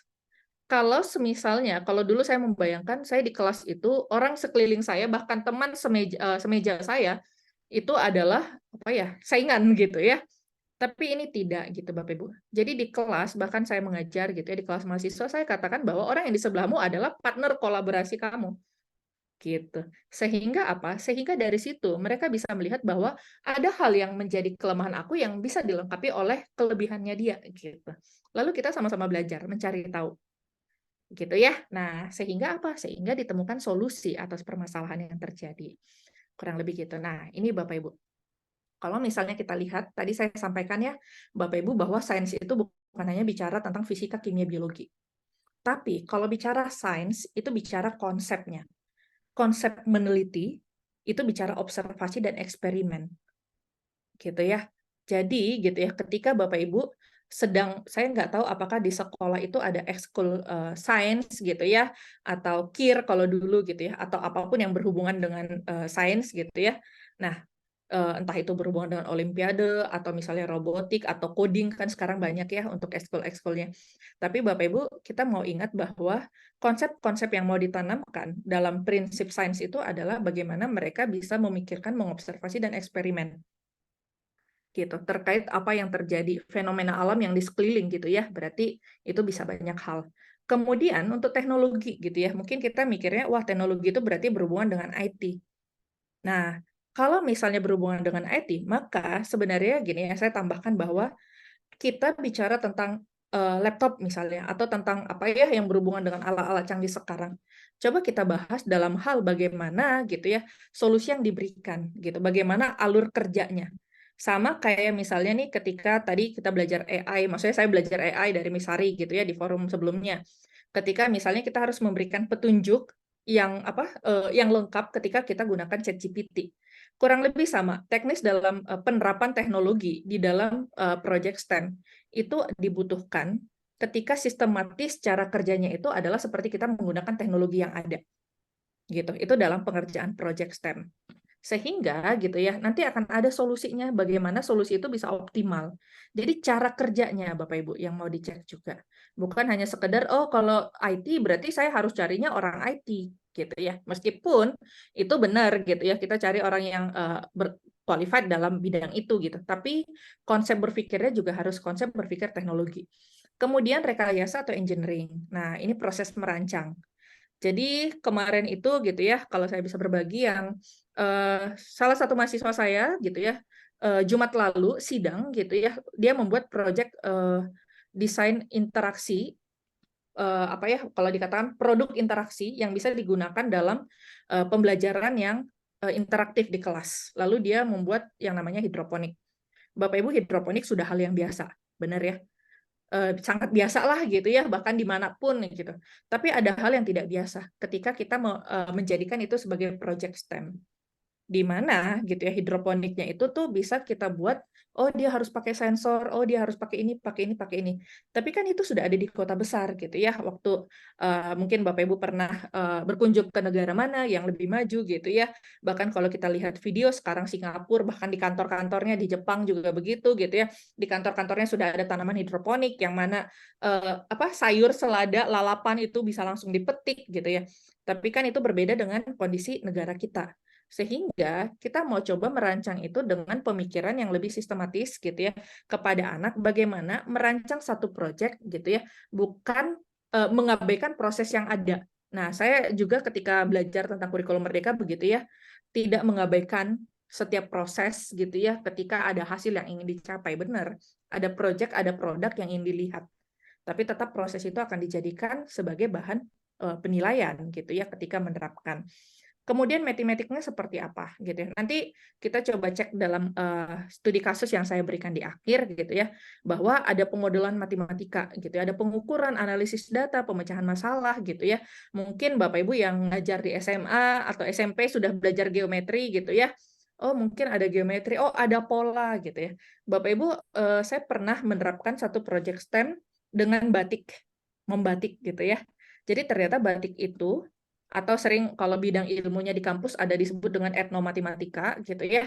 Nah, itu juga menjadi satu project STEM di mana dari sesuatu yang sederhana atau dari sesuatu yang kalau dikatakan batik itu lebih disebut konvensional atau saya nggak tahu istilahnya gitu ya. Tapi itu udah lama gitu ya. Tapi kita terapkan dalam project STEM ternyata wah itu kita bisa belajar banyak gitu ya untuk menyelesaikan masalah-masalah lingkungan. Nah, ini Bapak Ibu survei yang saya lakukan. Lagi-lagi saya bahas tentang survei gitu ya. Jadi ternyata bukan hanya Bapak Ibu yang merasa ini tuh masih asing gitu ya. Bahkan mungkin belum menerapkan di sekolah, tapi ternyata banyak. Ini yang saya buat gitu ya ketika memang saya tanyakan apakah mereka menerapkan STEM. Bahkan di universitas juga sedikit Bapak Ibu yang menerapkan ini. Itu kenapa gitu ya kita sekarang lagi fokus melihat bagaimana STEM ini menjadi peluang untuk kita bisa mengembangkan pendidikan di Indonesia. Kemudian kita bisa next, gini ya Bapak Ibu ya. Ini mereka sebut bahwa, wah ternyata STEM itu penting gitu ya. Karena apa? Karena mereka melihat bahwa ada banyak hal yang bisa menuntun anak untuk bisa berpikir kritis dan terampil. Gitu. Lalu mereka tidak melakukan karena apa gitu ya? Karena mereka ngerasa bahwa itu terlalu sulit atau itu mapelnya sendiri-sendiri gitu ya. Kalau sekarang udah nggak ada ya. Bahkan untuk SMA juga sudah tidak ada penjurusan untuk yang sudah pakai kurikulum merdeka. Tapi artinya kita mau menerapkan si project itu tuh bisa terpakai di sekolah dan itu tuh bukan hanya sekedar project untuk dinilai. Tapi benar-benar itu tuh relate dengan kehidupan anak-anak atau peserta didik atau bahkan di sekolah seperti apa. Nah, Bapak Ibu, ini yang jadi poinnya. Topiknya agak padat ya gitu, tapi nanti boleh konfirmasi ditanyakan lagi semisalnya saya ada terlewat gitu ya atau terlalu cepat. Lalu apa hubungan STEM dengan kurikulum merdeka? Nah, nih Bapak Ibu, kalau Pak Supriyanto gitu ya menyampaikan bahwa menerapkan pembelajaran berbasis proyek untuk mendukung pengembangan karakter sesuai dengan profil pelajar Pancasila. Jadi dalam kurikulum Merdeka, kurang lebih sama seperti yang tadi, itu diberi keleluasaan dan kemerdekaan gitu ya. Untuk apa? Untuk sekolah bisa menyesuaikan proyek-proyek yang bisa diterapkan dan dilakukan di sekolah. Nah, kemudian ini yang Bapak Ibu kita sesuaikan gitu ya dengan P5. Jadi gimana caranya proyek STEM-nya itu berhubungan dengan ini semua dan kita bisa melihat bahwa wah anak itu kreatif, kemudian gotong royong, kebinekaan global, beriman bertakwa kepada ketuhanan gitu ya, ketuhanan yang Maha Esa, lalu berakhlak mulia, mandiri dan bernalar kritis. Nah, semua ini gitu ya, ini yang kita terapkan atau ini yang kita mau lihat ketika mereka mengerjakan satu proyek. Nah, lalu seberapa penting? Kenapa dikatakan seberapa penting Bapak Ibu? Ini juga yang kita bisa lihat. Bahwa bicara tentang gitu ya, skill abad 21, kita sering sebut seperti itu. Skill abad 21 yang diharapkan dari siswa itu seperti apa? Bukan hanya siswa sih gitu ya, kita juga pendidik seperti itu. Itu kenapa kita masih belajar sampai saat ini ya Bapak Ibu, saya juga masih belajar gitu ya. Dan jelas gitu Bapak Ibu, kita berharap anak kita bisa menjadi problem solver. Mereka bisa memecahkan satu masalah. Tapi gimana caranya gitu. Mungkin butuh pemantik. Nah, itu yang Bapak Ibu bisa rancang dalam lesson plan-nya Bapak Ibu sekalian. Kemudian bicara kreativitas gitu ya, bahwa ya anak-anak lebih kreatif Bapak Ibu, sehingga kita pun harus lebih kreatif lagi dari anak-anak. Gitu. Jadi belajar terus-menerus gitu ya. Sama kayak misalnya saya ngajar gitu ya. Ketika saya bicara A, anak-anak udah ngecek sampai C gitu ya. Artinya, wah mereka sudah lebih jauh di depan saya gitu ya. Bedanya hanya pengalaman gitu ya, karena saya lebih dulu lahir dari mereka gitu ya. Tapi kalau untuk akses internet banyaklah Bapak Ibu yang kita bisa gunakan gitu ya untuk merancang kreativitas. Kemudian critical analysis gitu, apalagi di tengah kemajuan zaman gitu ya Bapak Ibu, ada banyak AI yang menjadi pendukung kita dalam mempersiapkan pelajaran dan bahwa untuk anak-anak juga belajar mandiri, tapi memang tetap dibutuhkan critical analysis. Itu kenapa dalam STEM itu yang semakin diterapkan juga dalam kurikulum Merdeka adalah bagaimana anak-anak tuh bisa menganalisis satu hal, satu permasalahan. Supaya apa gitu ya? Mungkin kita nggak langsung melihat dampaknya sekarang. Mungkin Bapak Ibu yang mengajar di kelas 12 gitu ya, wah nggak ada kritis-kritisnya gitu ya. Mungkin dampaknya akan terlihat ketika dia kuliah atau ketika dunia kerja gitu. Jadi kita sedang menabur sesuatu yang kita tidak bisa langsung tuai gitu ya istilahnya. Tapi kita mau coba tanamkan itu sedikit demi sedikit, lama-lama juga kita akan menghasilkan generasi unggul seperti apa. Kemudian teamwork Bapak Ibu, tadi sudah saya sampaikan ya bahwa ini tahunnya kolaborasi, independent thinking, inisiatif, digital literasi, yang ini sekarang dikembangkan juga dan disosialisasikan ya, untuk kita bisa bukan hanya literasi secara numerasi lagi, literasi sains, tapi digital literasi juga sangat penting dan komunikasi. Banyak saya perhatikan gitu ya, bahkan di kampus juga gitu ya, dulu juga waktu saya ketemu siswa, anak-anak tuh tahu gitu ya, mereka bisa nangkap pelajaran, mereka bisa memahami, tapi mereka tidak bisa mengkomunikasikan. Nah, itu kenapa Bapak Ibu, kita juga di kelas mari memberikan kesempatan kepada anak untuk ngomong gitu ya, untuk mereka menyampaikan pendapat mereka. Ya, silakan Ibu. Oke, ya. Baik. Oke. Kalau Bapak Ibu mau sholat silakan ya. Baik. Kemudian ini Bapak Ibu tantangannya.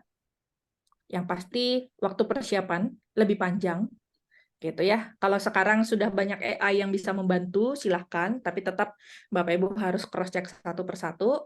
Lalu kesulitan mempersiapkan proyek, ini yang terjadi Bapak Ibu. Kenapa sampai saat ini saya menemukan ada beberapa sekolah yang ngeluh ternyata susah gitu ya menerapkan kurikulum Merdeka. Sebenarnya tidak Bapak Ibu.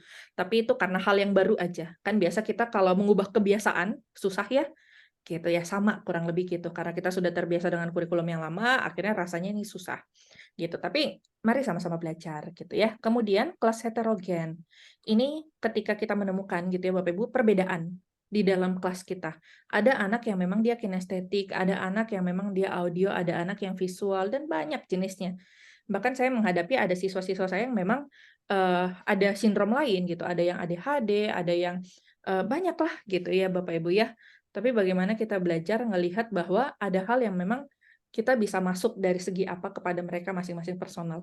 Tapi lagi-lagi itu ya PR-nya banyak jadinya.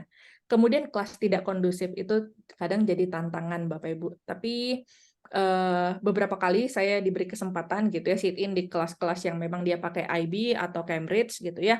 Dan terlihat kalau bukan tentang kondusifnya gitu. Jadi mereka diskusi-diskusi tapi diskusinya itu terarah ke topik. Nah, gitu ya. Jadi masing-masing wah sepertinya berisik tapi ternyata mereka semua sedang menyampaikan pendapat di kelompok masing-masing.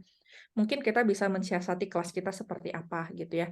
Jadi rame tapi terarah. Nah, mungkin begitu bahasanya ya. Lalu nah, Bapak Ibu, saya mau coba nih gitu ya kalau dihubungkan dengan STEM, yuk kita mari melihat satu kasus. Saya mau coba Bapak Ibu ini adalah satu sekolah di Bandung gitu ya, yang saya pakai waktu kasusnya itu muncul karena mereka merasa wah ada yang salah nih gitu ya. Ini untuk siswa SD. Jadi saya nggak tahu apakah Bapak Ibu SD di sini bisa relate gitu ya. Saya coba bacakan nanti Bapak Ibu silakan memahami poinnya lalu menyampaikan pendapatnya gitu ya.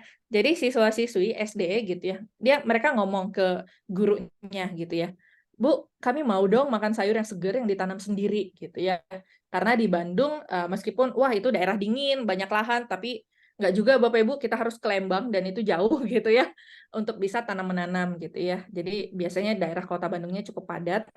Lalu gurunya bilang boleh aja, tapi gimana caranya ya gitu. Lahan di sekolah kita terbatas sehingga kita tidak bisa menggunakannya untuk tanam sayuran. Lalu Bapak dan Ibu guru beserta siswa memikirkan caranya. Gimana caranya ngerancang si tanaman sayuran di sekolah ketika mereka mau mengkaitkan rancangan STEM dan elemennya P5 ada di dalamnya. Nah, jadi kebayang ya ini saya nggak tahu apakah Bapak Ibu guru bahkan yang di SD pernah menerapkan mungkin tanam menanam di sekolah gitu ya, di sekolah ya bukan di rumah gitu.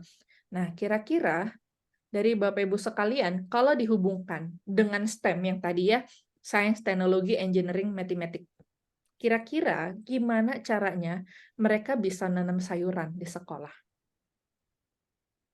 Oke, silakan. Ini kalau di kolom chat kepanjangan ngetiknya ya, nanti boleh on audio aja untuk berbagi diskusi. Oke, silahkan Bapak Ibu kalau nanti punya ide. Mungkin dari Kak Jessica. Boleh dipandu, Kak. Mana tahu ada Bapak Ibu yang mau menyampaikan pendapat, silahkan. Iya, terima kasih Bu Christina. Mungkin teman-teman rekan pendidik di sini ada yang mau open mic gitu. Ini ada kasus yang dikasih sama Ibu Christina sama kita. Kita cari solusi sama-sama penerapan STEM seperti apa. Boleh silakan Bapak Ibu yang mau coba untuk open mic gitu. Oke. Kalau masih pada malu-malu, mungkin nanti bisa Bu Krisna diri langsung kali. Gitu. Kita coba minta tolong untuk open mic gitu. Siapa tahu beliau langsung bersedia. Oke, baik. Ya. Ini sambil dibaca-baca lagi kira-kira gitu ya. Atau yang sudah pernah menerapkan juga nggak apa-apa gitu ya. Kalau ngerasa bahwa wah itu nggak STEM-STEM amat, nggak apa-apa. Kali aja kebayang, kepikir gitu ya. Silahkan. Boleh coba kah? Oh, boleh. Silahkan, Ibu. Ini tahapan-tahapannya berarti ya. Iya, atau Pertama, kurang lebih mau ngapain aja ya. Produknya gimana gitu, nanamnya. baik ini kan pertama kita lihat yang pertama menemukan masalah ya. Menemukan masalah di sini yang dilihat itu mau makan sayur segar, mau nanam di sekolah tapi lahannya terbatas. Nah, itu Ya. baru menemukan masalah. Kemudian guru mensimulasikan, membayangkan bagaimana caranya gitu. Oke, misalnya kita bisa membuat apa gitu. Ada anak-anak yang bilang memanfaatkan lahan yang terbatas dengan hidroponik, misalnya gitu kan, atau misalnya tanaman bentuk vertikal, misalnya ya. Nah, baru itu kan namanya membayangkan produk, gitu kan. Oh ya, nanti berarti kita buat pot-pot bentuk vertikal dan lain-lain. Baru merencanakan produknya, gitu kan. Dari awal pembuatannya seperti apa, alat apa saja yang dibutuhkan, cara-caranya seperti apa. Kemudian mulai proses pembuatan produk tersebut atau media tanam. Kemudian sampai penanaman dan apa ya, mencatat mungkin ya pertumbuhan segala macam, kemudian menguji apakah benar produk tersebut bisa digunakan untuk menanam tanaman dengan lahan terbatas. Mungkin itu ya, itu doang sih tahunya gitu. Sampai nanti akhirnya mereka panen. Gitu. Terima Dan kasih. Oke. Ibu Rini, maaf tadi ngajar apa ya Ibu ya? saya ngajar bahasa Inggris Oh, bahasa di Inggris di SD. SD. Oh, oke. Wah, ini guru bahasa Inggris tapi bahas ini ya, tanam-menanam gitu ya. Terima kasih Bu Rini untuk pendapatnya gitu ya. Tadi berarti lebih ke lesson plan kalau misalnya kita bahas gitu ya. Bagaimana melakukan satu project dari awal sampai nanti si anak bisa merancang si produknya gitu. Baik, Bapak Ibu yang lain ada yang mau coba kah? Silakan Ah, Bapak Ibu mungkin yang mau open mic. Iya, masih boleh ada? langsung sebelum dibahas lebih lanjut sama Ibu Christina. Mungkin merancang tadi kan sudah kebayang nih, oh bisa nanam hidroponik. Nah, hidroponik yang seperti apa gitu kira-kira. Nah, bisa tuh. Ada yang mau menyampaikan? Jadi udah lebih ke teknisnya ya, produknya.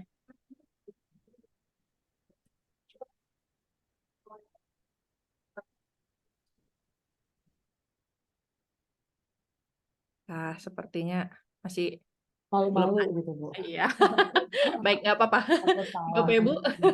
Nah, menariknya Bapak Ibu waktu saya mengadakan gitu ya atau menyampaikan si kasus ini gitu ya. Jadi kita bisa lihat ya Bapak Ibu ya. Jadi kalau mau sebut PBL bisa problem based learning gitu ya. Jadi beranjak dari masalah lalu kita membawa anak kepada tahap penyelesaian gitu ya. Tapi pada tahap penyelesaian ya kita pasti diskusi. Nah, ketika misalnya kita ngerancang satu produk gitu ya, kayak tadi ya yang Bu Rini juga sampaikan, oh mungkin bisa melalui yang namanya tanaman hidroponik gitu. Nah, tapi gitu ya, ada hal-hal yang dialami oleh siswa gitu, kendala yang dialami ketika membahas tentang hidroponik gitu ya. Karena apa? Hidroponik itu mungkin mereka membayangkan, iya cuma kalau ditinggal Sabtu Minggu hidroponiknya hidup nggak ya, tanamannya hidup nggak ya. Nah, jadi ada masalah yang dimunculkan gitu. Nah, Bapak Ibu, saya coba tampilkan apa yang dikerjakan oleh siswa saya, siswa kelas 8 SMP, gitu ya. Ini hanya rancangan gambar, gitu ya. Dan kesannya sederhana, tapi ceritanya maknanya dalam buat saya, gitu ya. Dengan kasus yang tadi, Bapak Ibu, kita berdiskusi ya. Awalnya berdiskusi dan belum eksekusi sampai si produknya jadi. Hanya sampai desain. Nah, lalu di tahap itu kan saya sampaikan gitu ya, teman-teman kalau semisalnya teman-teman menemukan satu masalah gitu ya, karena kemarin di Tangerang lahannya kecil gitu ya, atau nggak ada tempat, lalu kita mau nanam, lalu mereka bilang, oh iya Bu, kita bisa nanam nih di sekolah. Tapi gimana ya Bu, kalau kita nanam di sekolah gitu ya, mungkin kita ngerasa kalau, wah apa sih namanya, kita nggak bisa selalu eh, nyiram, kita nggak bisa selalu jaga, kita nggak bisa selalu kontrol gitu kata mereka ya. Nah, lalu satu anak gitu ya, satu kelompok kurang lebih, dia menyampaikan idenya seperti ini, Bu, gimana kalau kita buat versi hidroponik gitu ya, tapi mereka sebut rumah kaca gitu ya. Artinya saya kebayang, saya dulu belajar ini tuh waktu di kampus Bapak Ibu, tapi ini anak SMP gitu ya. Lalu dia ngerancang ada satu rumah kaca gitu ya. Tanamannya ada di dalam. Lalu di sini kalau Bapak Ibu lihat ini tuh ada seperti pipa gitu ya.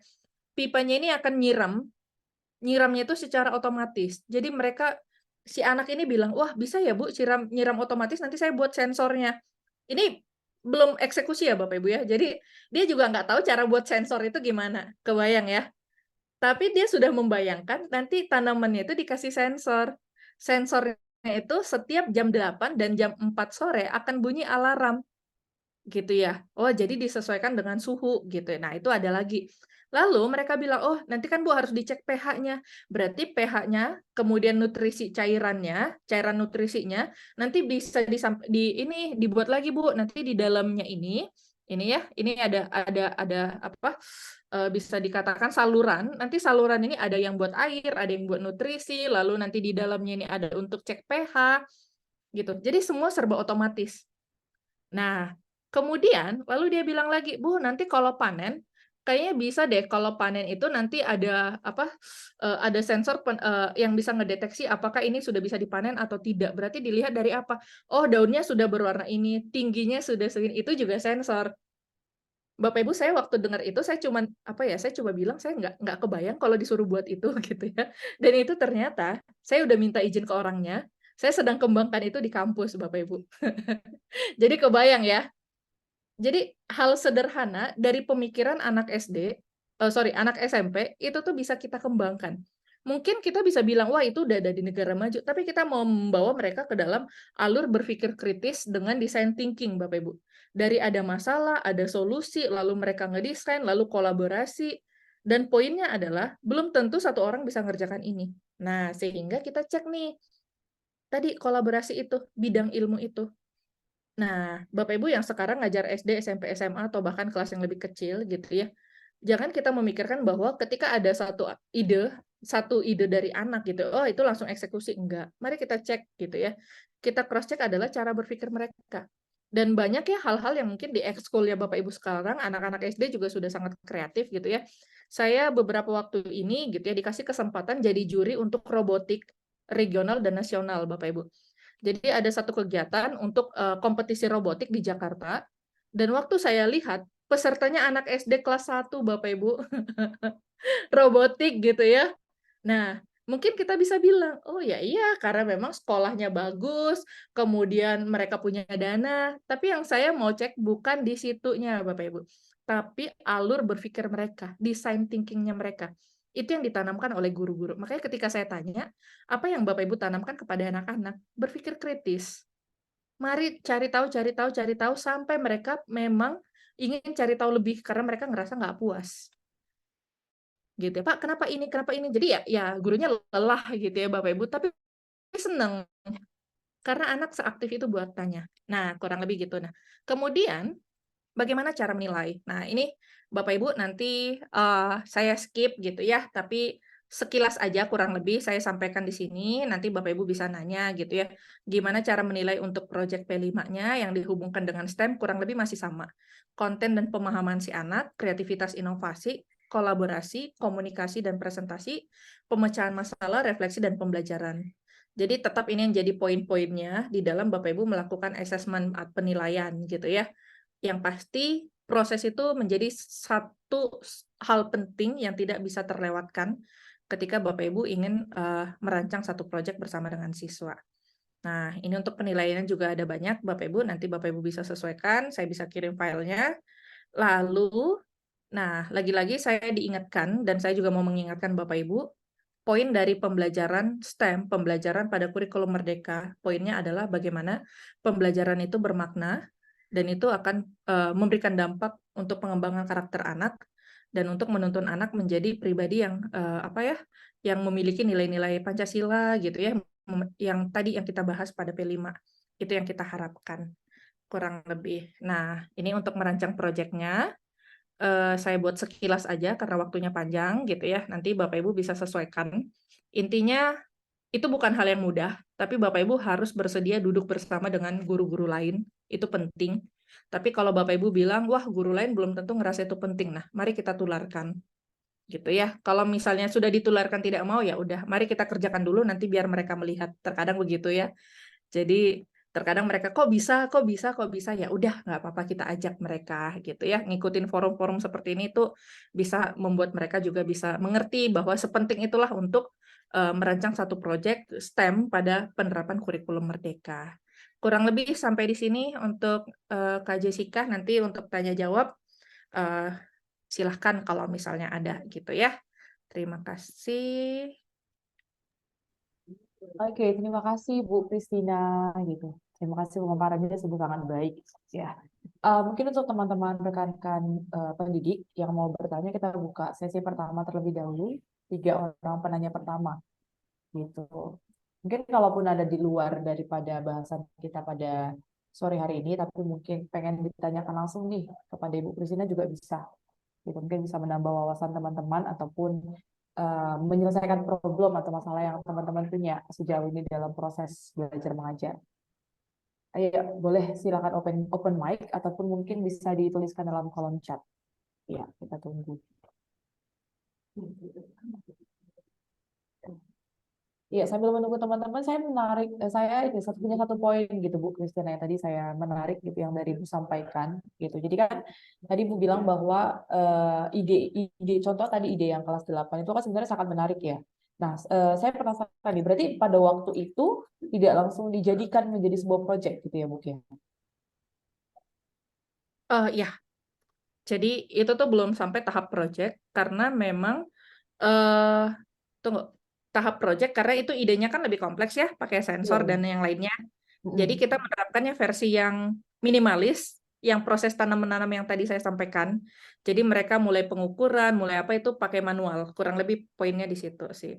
Oh benar. Berarti kalau ini kan sebenarnya agak susah-susah gampang gitu ya. Jadi ada anak yang sampai suruh pikir kritis terus mereka menuntut ini bisa kok, ini bisa sampai walaupun sebenarnya kita sebagai orang biasa mikir ini tidak memungkinkan untuk kondisi sekarang gitu. Mungkin dari segi pendanaan kah, kegiatannya seperti apa, terus kemampuannya kita juga kan saat Ya. buat sensor gitu kan nggak bisa ya pada saat itu gitu ya Bu ya. Mungkin butuh waktu yang sangat banyak gitu. Kira-kira bagaimana biasanya solusinya Ibu gitu saat menerima masukan yang agak kurang realistis lah kalau kita katakan sebagai pengajar gitu kan daripada kalau kita langsung tolak kan Ibu bilang tadi nggak boleh ditolak ya gitu. Jawaban menarik seperti apa yang biasanya Ibu Christina bisa berikan sama mereka? Oke. Kalau yang project kemarin itu pas pandemi ya. Jadi yang pasti salah satunya karena pandemi. Itu jawabannya gitu ya. Yang kedua gini, saya sampaikan ke mereka bahwa tahapan kita hanya sampai desain. Gitu. Itu yang awal. Makanya gini Bapak Ibu, itu kenapa pentingnya, mungkin Bapak Ibu sudah buat RPP gitu ya, mungkin yang lain, tapi tetap kita harus punya dalam hal, saya nggak tahu saya sebutnya ya lesson plan yang detail per pertemuan, sampai akhirnya saya bisa tahu apakah proyeknya kira-kira bisa untuk dikerjakan atau tidak. Nah, jadi sejauh yang kemarin gitu ya, saya sampaikan kepada mereka, kita akan ngedesain satu hal yang mungkin nggak terbayangkan oleh banyak orang, tapi kita coba mau bayangkan. Gitu. Nah, jadi saya awalnya kasih kasus, gitu ya. Jadi kita bahas kasus, lalu mereka buat ini kita sebut seperti proposal, gitu ya. Proposal singkat lah, nggak kayak kita yang bab 1, bab 2, bab 3. Nggak, ini untuk anak SMP. Jadi misalnya, oh ternyata kasusnya itu adalah kita sebut dengan pertanian. Pertaniannya seperti ini. Lalu mereka cari tanaman. Tanaman apa kira-kira yang memang dibutuhkan banyak orang dan itu tuh simple gitu loh. Nanamnya juga nggak lama. Nah, jadi mereka akan ngecek. Jadi kita mau ngelihat design thinkingnya mereka. Nemu nih tanamannya. Dari tanamannya mereka cari referensi lain lagi. Kira-kira kalau tanamannya ditanam pada suhu sekian, di Tangerang panas ya, kemudian dengan curah hujan sekian gimana? Mereka ngecek lagi. Nah, itu ya. Jadi kita bisa lihat usaha yang mereka lakukan sampai bisa ngedesain satu produk itu. Gitu sih kalau ya, kalau Kak Jessica. Jadi di awal itu kita sampaikan bahwa nggak apa-apa, meskipun idenya muluk-muluk, ngide aja dulu.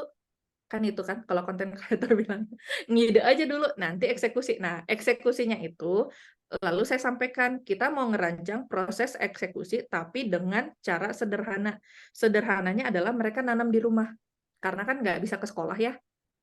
Gitu. Jadi mereka nanam di rumah, lalu mereka amatin. Jadi nanti ada tabel data mereka yang mereka hitung per minggunya progres si tanamannya tumbuh sampai panen. Gitu, sampai jadi cah kangkung gitu ya. Nah, hanya saja kan di situ belum ada sensor ya. Satu, memang keterbatasan dari sekolah tidak menyediakan alat, kemudian orang tua kewalahan kalau harus beli sensor. Nah, akhirnya kita katakan, jadi saya kasih tunjuk ada sensor yang memang kita udah jadi sensornya. Tapi ada sensor yang memang kita harus rakit sendiri. Tapi kalau rakit sendiri kan mungkin itu di SMA atau di kuliah gitu. Lalu saya sampaikan ini ada sensor yang memang dia akan otomatis. Jadi kita kasih pengertian.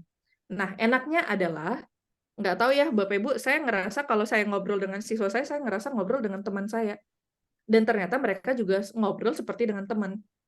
Nah, itu lagi-lagi ke relasi gitu.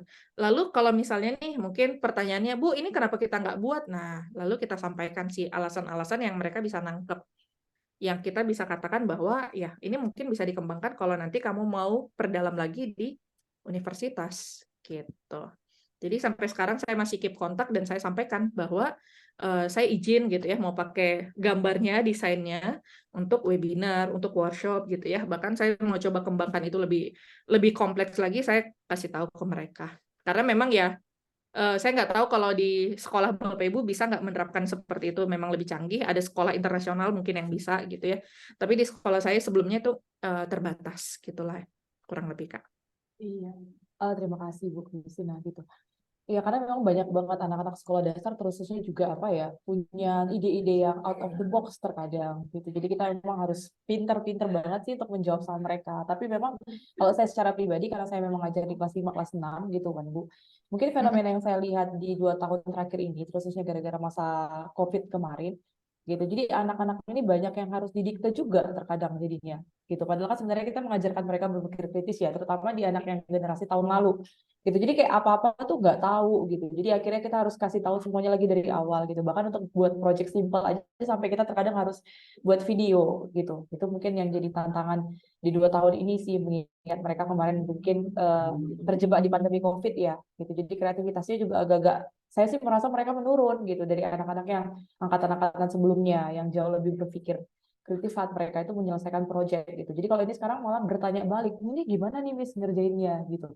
Kita harus jelasin dari awal sampai akhir. Itu sih. Itu mungkin tantangannya saat ini saya dapetin secara pribadi. Oke, udah masuk satu pertanyaan ini dari Ibu Rini. Ya, mungkin saya bacakan nanti Bu Christina bantu jawab. Mau tanya Bu, selama ini yang saya tahu STEM itu pendekatan pembelajaran ya, yang ditekankan mengenai cara berpikir dan sintaknya sehingga bisa diterapkan dengan mata pelajaran apapun. Tapi kok saya malah jadi ngerasa ketika kita diintegrasikan dengan mapel saya, bahasa Inggris, saya jadi agak memaksa. Apa istilahnya cocokologi. Jadi apa yang salah dari hal yang saya terapkan ya Bu? Nah, ini mungkin bisa Bu Christina. Atau mungkin kalau Ibu Rini mau open mic untuk lebih klarifikasinya lebih gampang langsung sama Bu Christina boleh. Silakan Bu Rini. Boleh ini kali ya, proyeknya apa gitu ya, sehingga ketika dimasukkan dalam bahasa Inggris tuh cocokologinya berasa banget. Gimana, Bu Rini? Silakan Bu Rini. Ya, maaf, ini soalnya sebelah saya masjid udah mulai ada suara-suara jadi kurang jelas. Saya juga kurang dengernya kurang jelas gitu. Jadi kayak misalnya kalau kemarin itu masalah saya ngangkat teks dari teks mengenai apa ya waktu itu ya. eh Pokoknya temanya global warming gitu. Nah, mereka kan apa ya? Terus sebentar ini agak berisik di sini. Apa membuat menganalisa apa sih penyebabnya segala macam dan lain-lain gitu kan. Mereka cari dari beberapa sumber teks-teks, kemudian saya juga tanya ke bidang studi lain kan sampai mana diintegrasikan dengan IPA dan lain-lain. Tapi intinya produk akhirnya itu mereka membuat kayak poster apa ya? Poster gambaran impact dari global warming itu apa gitu kan. Nah, dalam bentuk digital. Nah, itu diintegrasikan di pembelajaran informatika berupa poster eh, dari Canva gitu. Poster digital. Karena saya mengajar itu kelas 4 sampai 5 SD. Jadi memang belum bisa yang sampai higher banget gitu. Cuma sekedar itu saja sih. Terima kasih. Ya, terima kasih Bu Rini buat sharingnya gitu ya. Saya coba, ini kemarin saya terapkan di SD. Saya coba share screen ya. Sebentar.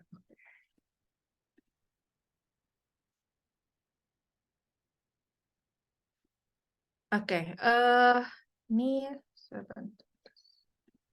Semoga terlihat ya. Oke, ini kemarin kita terapkan untuk SD gitu ya. Semoga nanti kita bisa melihat apakah STEM itu cocokologi atau tidak. Nah, itu bedanya Bapak Ibu ketika tadi saya sampaikan dulu saya menerapkan integrasi bahkan sebelum familiar dengan STEM dan kurikulum Merdeka gitu. Dan yang terjadi adalah satu mapel punya satu tugas, lalu saya akan ditanya, ini mau dimasukin tugas apa lagi? Nah, itu akhirnya cocokologi. Tapi kalau project STEM ini gitu ya, meskipun tadi bicara tentang pendekatan atau apa ya, kalau misalnya kita sesuaikan bahwa pembelajaran berbasis STEM itu seperti apa, itu beranjak dari awalnya bicara kolaborasi.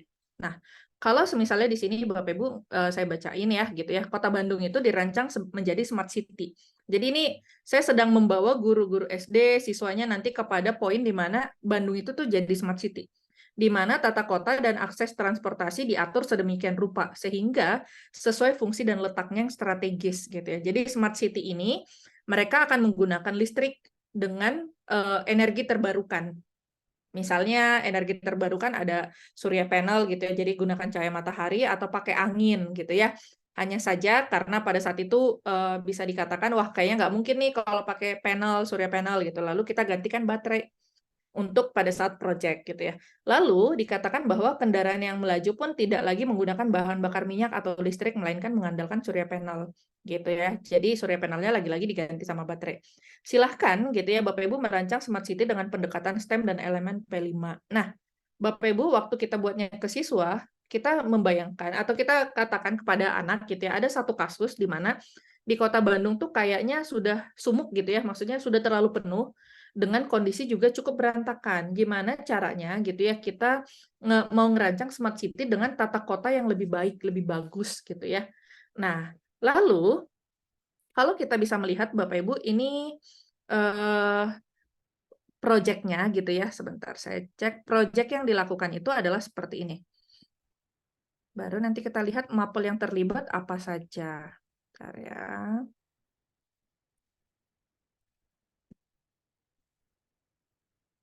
Itu tadi dapat ya, kalau untuk kasusnya nanti bisa disesuaikan dengan yang tadi disampaikan Bu Rini kalau untuk SD. Nah, lalu nih dirancanglah yang namanya smart city dengan surya panel. Mungkin ini masih gambar gitu ya Bapak Ibu ya. Jadi gimana caranya listrik dan kincir ini bisa digerakkan oleh matahari gitu. Nah, tapi mataharinya lagi-lagi kita ganti dengan baterai. Lalu mereka buat yang namanya smart city dengan ada Math City. Kalau saya nggak tahu kalau guru matematika gitu ya. Nanti kita cek apa topik-topik yang berkaitan gitu ya untuk dikolaborasikan. Kemudian, oke di awal sebentar. Nah, tadi mereka buat smart city. Dari smart city itu kita bisa cek nih Bapak Ibu poin apa yang mereka bisa lihat dari kasus yang tadi. Bentar, saya share screen lagi. Nah, ini dia. Jadi rancangannya begini, Bapak Ibu. Ini yang tadi saya sampaikan bahwa kita gunakan dari barang-barang seadanya gitu ya.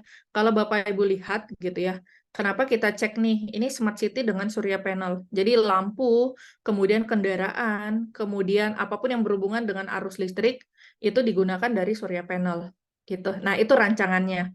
Lalu ini hasil karya siswa Bapak Ibu, ini kelas 8 juga SMP gitu ya. Saya nggak tahu siswa sudah bisa SD buat sebagus ini, tapi pasti lebih kreatif gitu ya. Dan saya tidak fokus kepada warna-warninya gitu ya. Tapi saya fokus dengan Bapak Ibu coba perhatikan gitu ya, antara letak satu rumah gitu ya, atau apartemen dengan apartemen yang lainnya, ini ada diukur jarak dan skala gitu ya. Kemudian untuk membentuk rumahnya seperti apa, nanti di sini belajar tentang geometri Bapak Ibu.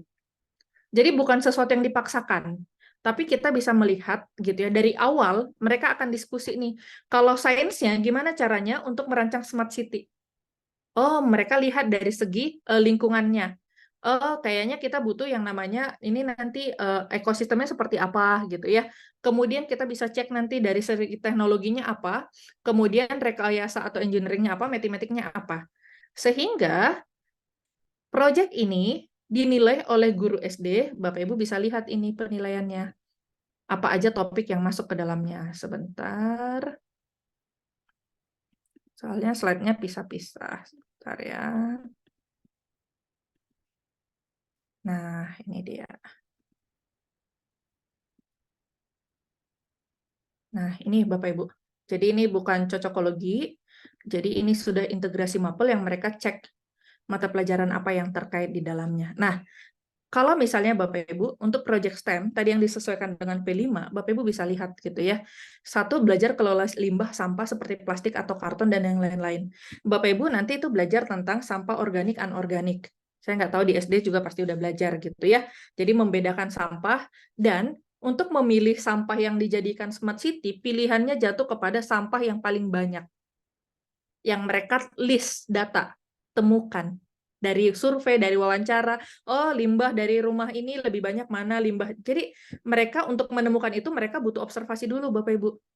Nah, kebayang ya, untuk ngerancang tadi, si proyek yang tadi. Lalu, mereka belajar mengenal wujud benda. Ini kalau untuk pelajaran SD. Lalu literasi, ini berbagi cerita. Nah, berbagi cerita bisa dimasukkan dalam presentasi juga. Mereka presentasinya dengan menggunakan bahasa Inggris. Nah, gitu ya. Tapi rasanya susah, nggak mungkin. Ya udah, nggak apa-apa. Mereka bisa presentasi dengan ada bacaan dulu. Mungkin yang udah bisa baca gitu ya, atau gitu ya, oh bisa nanti dengan memberikan label pada smart city-nya tapi dengan menggunakan kata-kata dalam bahasa Inggris. Misalnya kayak tadi ada pohon, mereka tulis tree gitu ya, mungkin ada car, kemudian ada apa lagi, banyak. Nah itu bisa Bapak Ibu. Lalu perhitungan skala, ini jelas, pengukuran geometri jelas, gaya hidup berkelanjutan benar, pemanasan global. Nah ini juga bisa dicek Bapak Ibu dari proyek yang tadi. Jadi topik-topik yang memang dipelajari di kelas itu tuh memang langsung terintegrasi gitu ya, kolaborasi dalam hal pengerjaan si project. Nah, lalu pengembangan teknologi transportasi. Transportasinya tadi disesuaikan Bapak Ibu. Kalau misalnya smart city gitu ya, itu pasti dihitung Bapak Ibu.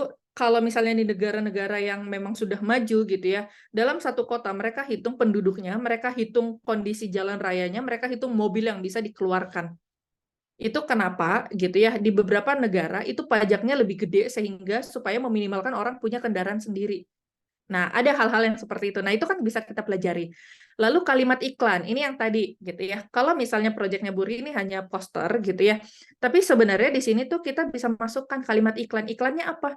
Bagaimana cara anak-anak bisa menjual smart city-nya. Gitu ya. Lalu nanti mereka sebutkan keunggulan-keunggulannya. Bisa mau pakai bahasa Indonesia, mau pakai bahasa daerah, atau mau pakai bahasa Inggris bisa. Lalu teks narasi dan wawancara, ini di awal tadi gitu ya.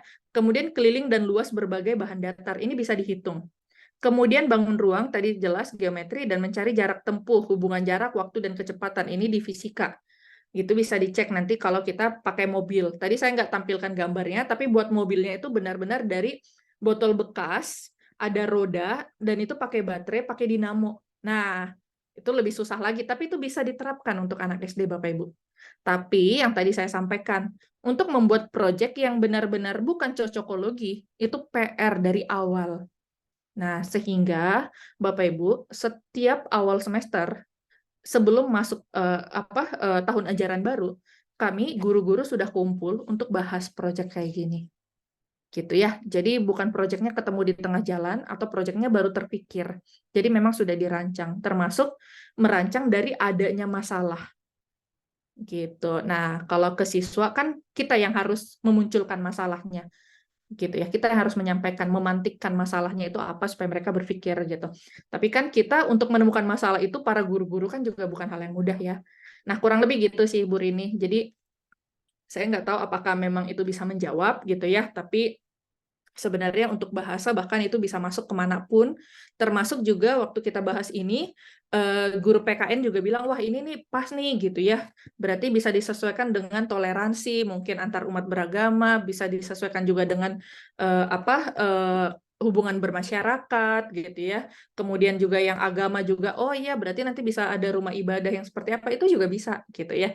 Nah jadi banyak sebenarnya yang memang bukan sekedar dicocokkan dari awal gitu ya, atau di tengah jalan, tapi kita rancangnya bersama. Kurang lebih gitu, Bu Rini, saya kembalikan ke Kak Jessica, silakan. Ya, bagaimana Ibu Rini? Apakah sudah puas dengan jawaban dari Bu Christina? Mungkin siapa tahu ada insight baru nanti kan untuk mengadakan proyek selanjutnya gitu. Iya, jadi mungkin sekedar mau nambahin sedikit sih. Jadi memang di sekolah saya juga ada yang namanya IPC ya. Jadi secara nggak langsung memang kayaknya udah nerapin STEM gitu. Jadi kemarin sih dan sekarang ini topik mereka memang climate change. Terus mereka juga bawa tentang global warming. Nah, salah satu project output yang mereka berbuat itu adalah working model. Gitu. Jadi kan kalau dalam global warming ini ada yang namanya kayak deforestation, penebangan hutan ya, apa segala macam yang merusak lingkungan. Nah, itu working modelnya mereka berbuat berbeda-beda dengan salah satunya juga memanfaatkan limbah. Nah, itu juga. Nah, tapi mereka juga membuat poster yang akan dijelaskan dalam bahasa Inggris. Jadi itu mungkin bisa sinergis sih antara pelajaran bahasa Inggris sama tadi beberapa pelajaran lainnya. Itu sih tambahan mungkin untuk Bu ini. Oke, cukup Kak. Terima kasih banyak Bu Kristina. Ada lagi mungkin Bapak Ibu yang mau bertanya. Kita masih punya sekitar 9 menit sebelum jam 6 nanti. Mengingat mungkin Bapak Ibu banyak ada yang mau sholat ataupun melakukan aktivitas lainnya. Gitu. Bapak Ibu yang ada di sini ada yang mau bertanya? Ayo persilahkan. Mungkin satu atau ya. Ibu Ramlah? Ya, saya Kak, Oh iya, perkenalkan, silakan. saya Ramla dari Palu, Sulawesi Tengah. Guru saya mengajar di PAUD atau TK. Mungkin cuma saya sendirian di sini guru PAUD. Saya tertarik dengan metode pembelajaran tentang STEAM itu karena kami di PAUD begini Kak. Kami di PAUD ini kalau mau kami menggunakan metode ceramah, tapi anak di PAUD itu dia tidak mau mendengar hanya teori-teori. Kita di pembelajaran PAUD itu harus langsung, misalnya temanya tentang tema binatang. Kami diskusikan binatang yang seperti apa dulu, binatang ternak seperti itu, ternak apa-apa saja binatang ternak. Lalu di akhir misalnya kami 5 hari kerja, di hari Jumat contohnya kami sudah mempelajari dari Senin binatang ternak itu yang seperti apa-apa semua. Ketika di hari Jumat kami langsung terjun ke memperkenalkan ke anak itu, ya ini loh binatang ternak, bukan hanya secara gambar tapi secara langsung, ini loh binatang ternak. Apakah itu termasuk masuk dalam pembelajaran STEAM? Misalnya kalau misalnya juga contoh seperti tema rumahku, kami pelajari rumahku itu seperti ini, di dalam rumahku itu seperti ini semua. Di dalam rumah itu ada kamar tidur, ruang tamu, kamar mandi, dapur. Tapi setelah di akhir hari Jumat, kami langsung membuat proyek tentang rumah, walaupun mungkin dari stik es krim atau kertas lipat. Apakah itu Ibu termasuk dalam pembelajaran STEAM atau bagaimana kalau dalam pembelajaran PAUD itu? Mungkin cukup.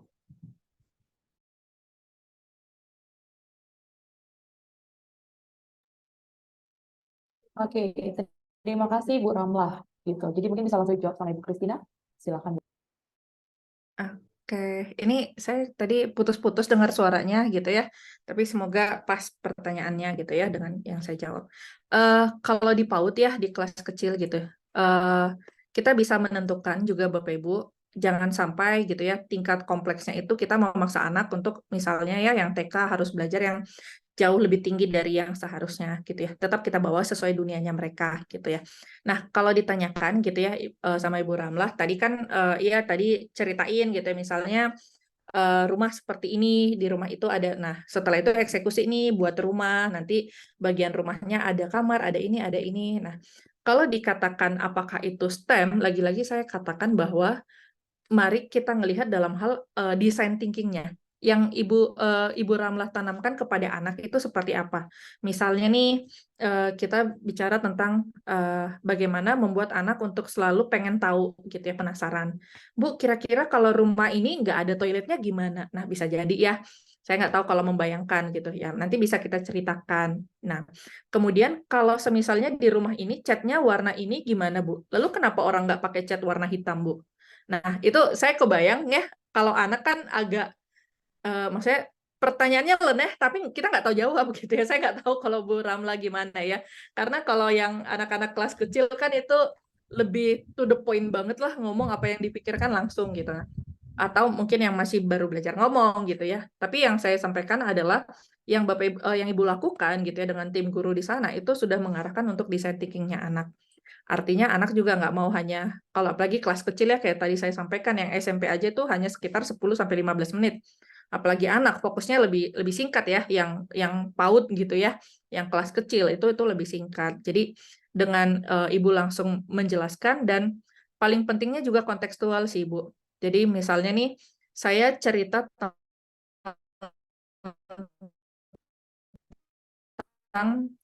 pohon duren, cuman di Jakarta, di Bandung itu nggak kontekstual karena orang nggak kenal gitu ya. karena itu asli dari sana gitu ya. Atau bahkan saya sebut pohon durian aja ya, pohon durian gitu. Itu nggak kontekstual kalau misalnya saya jadi kecontohkan project. Jadi saya ngelihat bahwa cari tanaman-tanaman yang memang relate ada di sekeliling mereka gitu ya. Cari kondisi-kondisi yang relate di sekeliling mereka gitu. Supaya apa? Supaya memang anak juga mulai melihat bahwa pelajaran mereka itu kontekstual dan itu akan melatih mereka untuk berpikir dan bertanya lagi terus-menerus hingga mencari tahu. Gitu sih Bu Ramlah. Jadi kalau ditanya apakah itu sudah mengarah ke situ, iya untuk kadarnya gitu ya. Jadi karena tadi saya sampaikan level SMP, jangan berarti wah ini saya masih jauh banget, enggak sih, sesuaikan dengan anak sih Bu. Oh, iya, iya, oke. Iya, memang anak PAUD itu betul, mungkin pertanyaannya itu gampang, tapi susah untuk menjawab, betul. Iya benar ya. Karena ya lagi-lagi Bu, karena kita terlalu tinggi menjawab juga mereka nggak ngerti gitu ya. Kita membuat bahasa sederhana juga belum tentu nyambung gitu. Makanya saya selalu guru kelas kecil. Bu, semangat Ibu. Terima kasih atas jawabannya. Sama-sama Ibu Ramla. Oke, iya Ibu Ramlah itu mungkin jawaban dari Ibu Christina gitu karena memang punya tantangan sendiri gitu ya Bu saat kita mengajar untuk level yang lebih kecil, lebih kreatif lagi memang guru-guru TK dituntut gitu kan. Nggak kebayang sih sampah aja terkadang bisa jadi sesuatu yang sangat berguna atau sesuatu yang cantik dibuat sama guru-guru TK. Jadi semangat untuk Ibu Ramlah dan juga teman-teman yang khususnya di level kindergarten ya, PAUD seperti itu. Mungkin ada dari Bapak Ibu sekalian, apakah masih ada yang menyimpan pertanyaan yang mau diajukan kepada Ibu Christina? Iya, mungkin boleh langsung open mic gitu, karena kalau misalnya tidak ada, mungkin bisa langsung nanti kita sudahi acara diskusi pada hari ini. Gitu. Bagaimana Bapak Ibu, ada lagi yang mau menyampaikan pertanyaan? Atau sudah jelas semua ini? Atau masih dalam tahap bingung kalau saya Bu Christina ya? Ya, sepertinya begitu. Iya, jadi seketika banyak banget topik dalam kepala ini. Oh, kira-kira saya udah pakai stem nggak ya? Atau gimana gitu, kira-kira mungkin gitu. Iya, jadi kalau misalnya Bapak Ibu tidak ada lagi pertanyaan yang mau diajukan gitu. Jadi ya mungkin kita bisa cukupkan untuk acara ngejar hari ini. Kami juga dari tim Marsiajar mengucapkan terima kasih buat Ibu Christina yang sudah mau hadir sebagai pembicara pada hari ini. Jangan kapok dan capek ya Bu ya untuk diundang mungkin.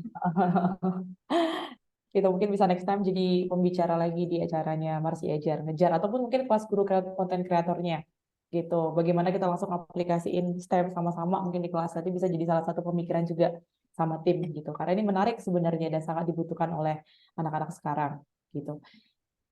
Bapak Ibu tadi saya juga sudah kirimkan link feedback ya, jadi mungkin boleh tolong diisi ya, itu sebagai bukti kehadiran Bapak Ibu pada sore hari ini, kemudian juga sebagai referensi kami untuk nanti akan mengirimkan sertifikat. Bu, maaf saya isi feedback tapi saya tidak punya screenshot ketika mendaftar. Tidak apa-apa, ya, itu ada persyaratannya langsung ya Bu. Saya memang belum buka karena tim yang buat. Kalau misalnya bisa langsung disubmit langsung tanpa disertakan tidak apa-apa sih. Screenshot mendaftar di Marsiajar ya. Oh, ini salah satu persyaratan yang kami buat. Oke, apa saya bisa isi dengan screenshot Zoom kita hari ini? Bisa, bisa saja Bu ya, dimasukin saja. Atau mungkin nanti mengikuti akun Instagramnya kita juga bisa jadi salah satu bukti. Iya, gitu. Oke, terima kasih Bu Rifa buat pertanyaan. Mungkin untuk teman-teman pendidik yang lain juga boleh silahkan diisi Google Feedback-nya. Iya, jadi ada 2 poin yang mungkin saya tarik sebagai kesimpulan kita pada sore hari ini, gitu ya. Yang pertama, dalam kelas yang merdeka dibutuhkan kemandirian dan kemerdekaan dalam belajar dan mengajar agar tercipta relasi kelas yang interaktif dan menyenangkan di antara siswa dan guru, sehingga nantinya para peserta didik akan lebih kreatif, berinovatif, dan juga berpikir kritis serta memiliki empati dan simpati yang baik. Poin yang kedua, STEM dalam kurikulum merdeka penting untuk diterapkan karena kita perlu menghasilkan peserta didik di abad 21 ini yang berkarakter sehingga mampu untuk menyelesaikan masalah, menjadi anak yang kreatif, mampu menganalisis secara kritis, bekerja sama, berinisiatif, dan juga berkomunikasi dengan baik. Ya, itu mungkin 2 poin besar yang bisa saya secara pribadi tarik sebagai kesimpulan saya pada sore hari ini. Iya, jadi kita mungkin akan menyudahi acara pada hari ini. Oke, ada masukan dari Bu Ramla, next time dong buat untuk media pembelajaran berbasis IT. Makin tertarik dengan materinya. Oke, iya. Jadi buat Bu Ramla, untuk bulan September nanti kita akan ada kelas guru konten kreator gitu, yang untuk penerapan AI dan juga AR ya di dalam kelas. Jadi kemarin juga sebenarnya dari kelas Juni sama kelas Juli kita sudah buat penerapan AI itu kan secara nggak langsung memang kita menerapkan IT dalam proses pembelajarannya kita, pengajaran di kelas khususnya. Jadi nanti Bu Ramla boleh ikutin informasinya di Instagram Marsi Ajar. Ya, jadi kita sama-sama belajar gitu karena memang kita mau khususnya di AI sama AR ini sih gitu. Ya, jadi Bu Ramla terima kasih masukannya. Nanti tolong di-follow di Instagram, kita akan update informasi seputar kelas kita di akun Marsi Ajar. Oke, baik Bapak Ibu, sebelum kita sudahi acara hari ini, boleh saya undang Bapak Ibu untuk buka kamera. Ya, kita akan foto bersama sebagai kenang-kenangan untuk tim Marsi Ajar dan juga Ibu Kristina dari tim Beruang Bergerak. Terima kasih ya Ibu Kristina ya, sampaikan salam kami juga untuk tim Beruang Bergerak di sana gitu. Oke, boleh Bapak Ibu open kamera. Kita akan sama-sama foto nanti dipandu sama disambut sama Ibu Deborah gitu. Jadi oke, Ibu Rifa mungkin kalau memungkinkan Ibu Nova, Ibu Bina. Oke, Bu Deborah mungkin boleh silakan dipandu. Oke, baik, terima kasih. Kasih senyum terbaiknya. Oke, 1, 2, 3, cheese. Oke, wait ya.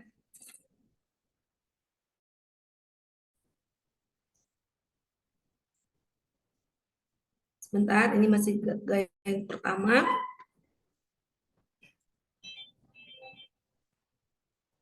Oke, lanjut yang kedua, literasi. Literasi. Oke, literasi ya. Oke, 1, 2, 3, cheese. Literasi. Oke. Oke, sebentar biar saya. Lanjut yang ketiga, Sarahel untuk Marsi Ajar. Wait, bentar. Oke, 1, 2, Sarahel Marsi Ajar. 1, 2, 3. Oke, terima kasih Miss Jessie. Oke, terima kasih buat Ibu Deborah yang sudah memandu kita. Jadi sekali lagi kami mengucapkan terima kasih buat Bapak Ibu yang sudah berkenan untuk hadir dan menyediakan waktunya pada acara sore hari ini.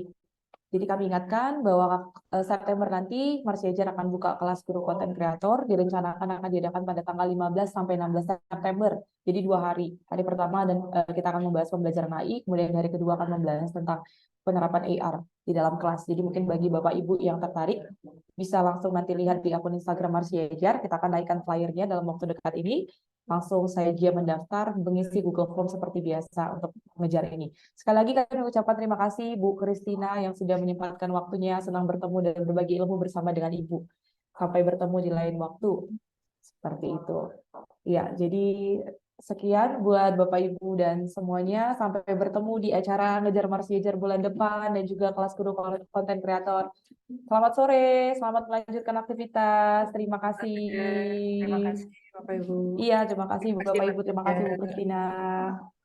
Izin live ya. Iya, boleh. Silakan Ibu.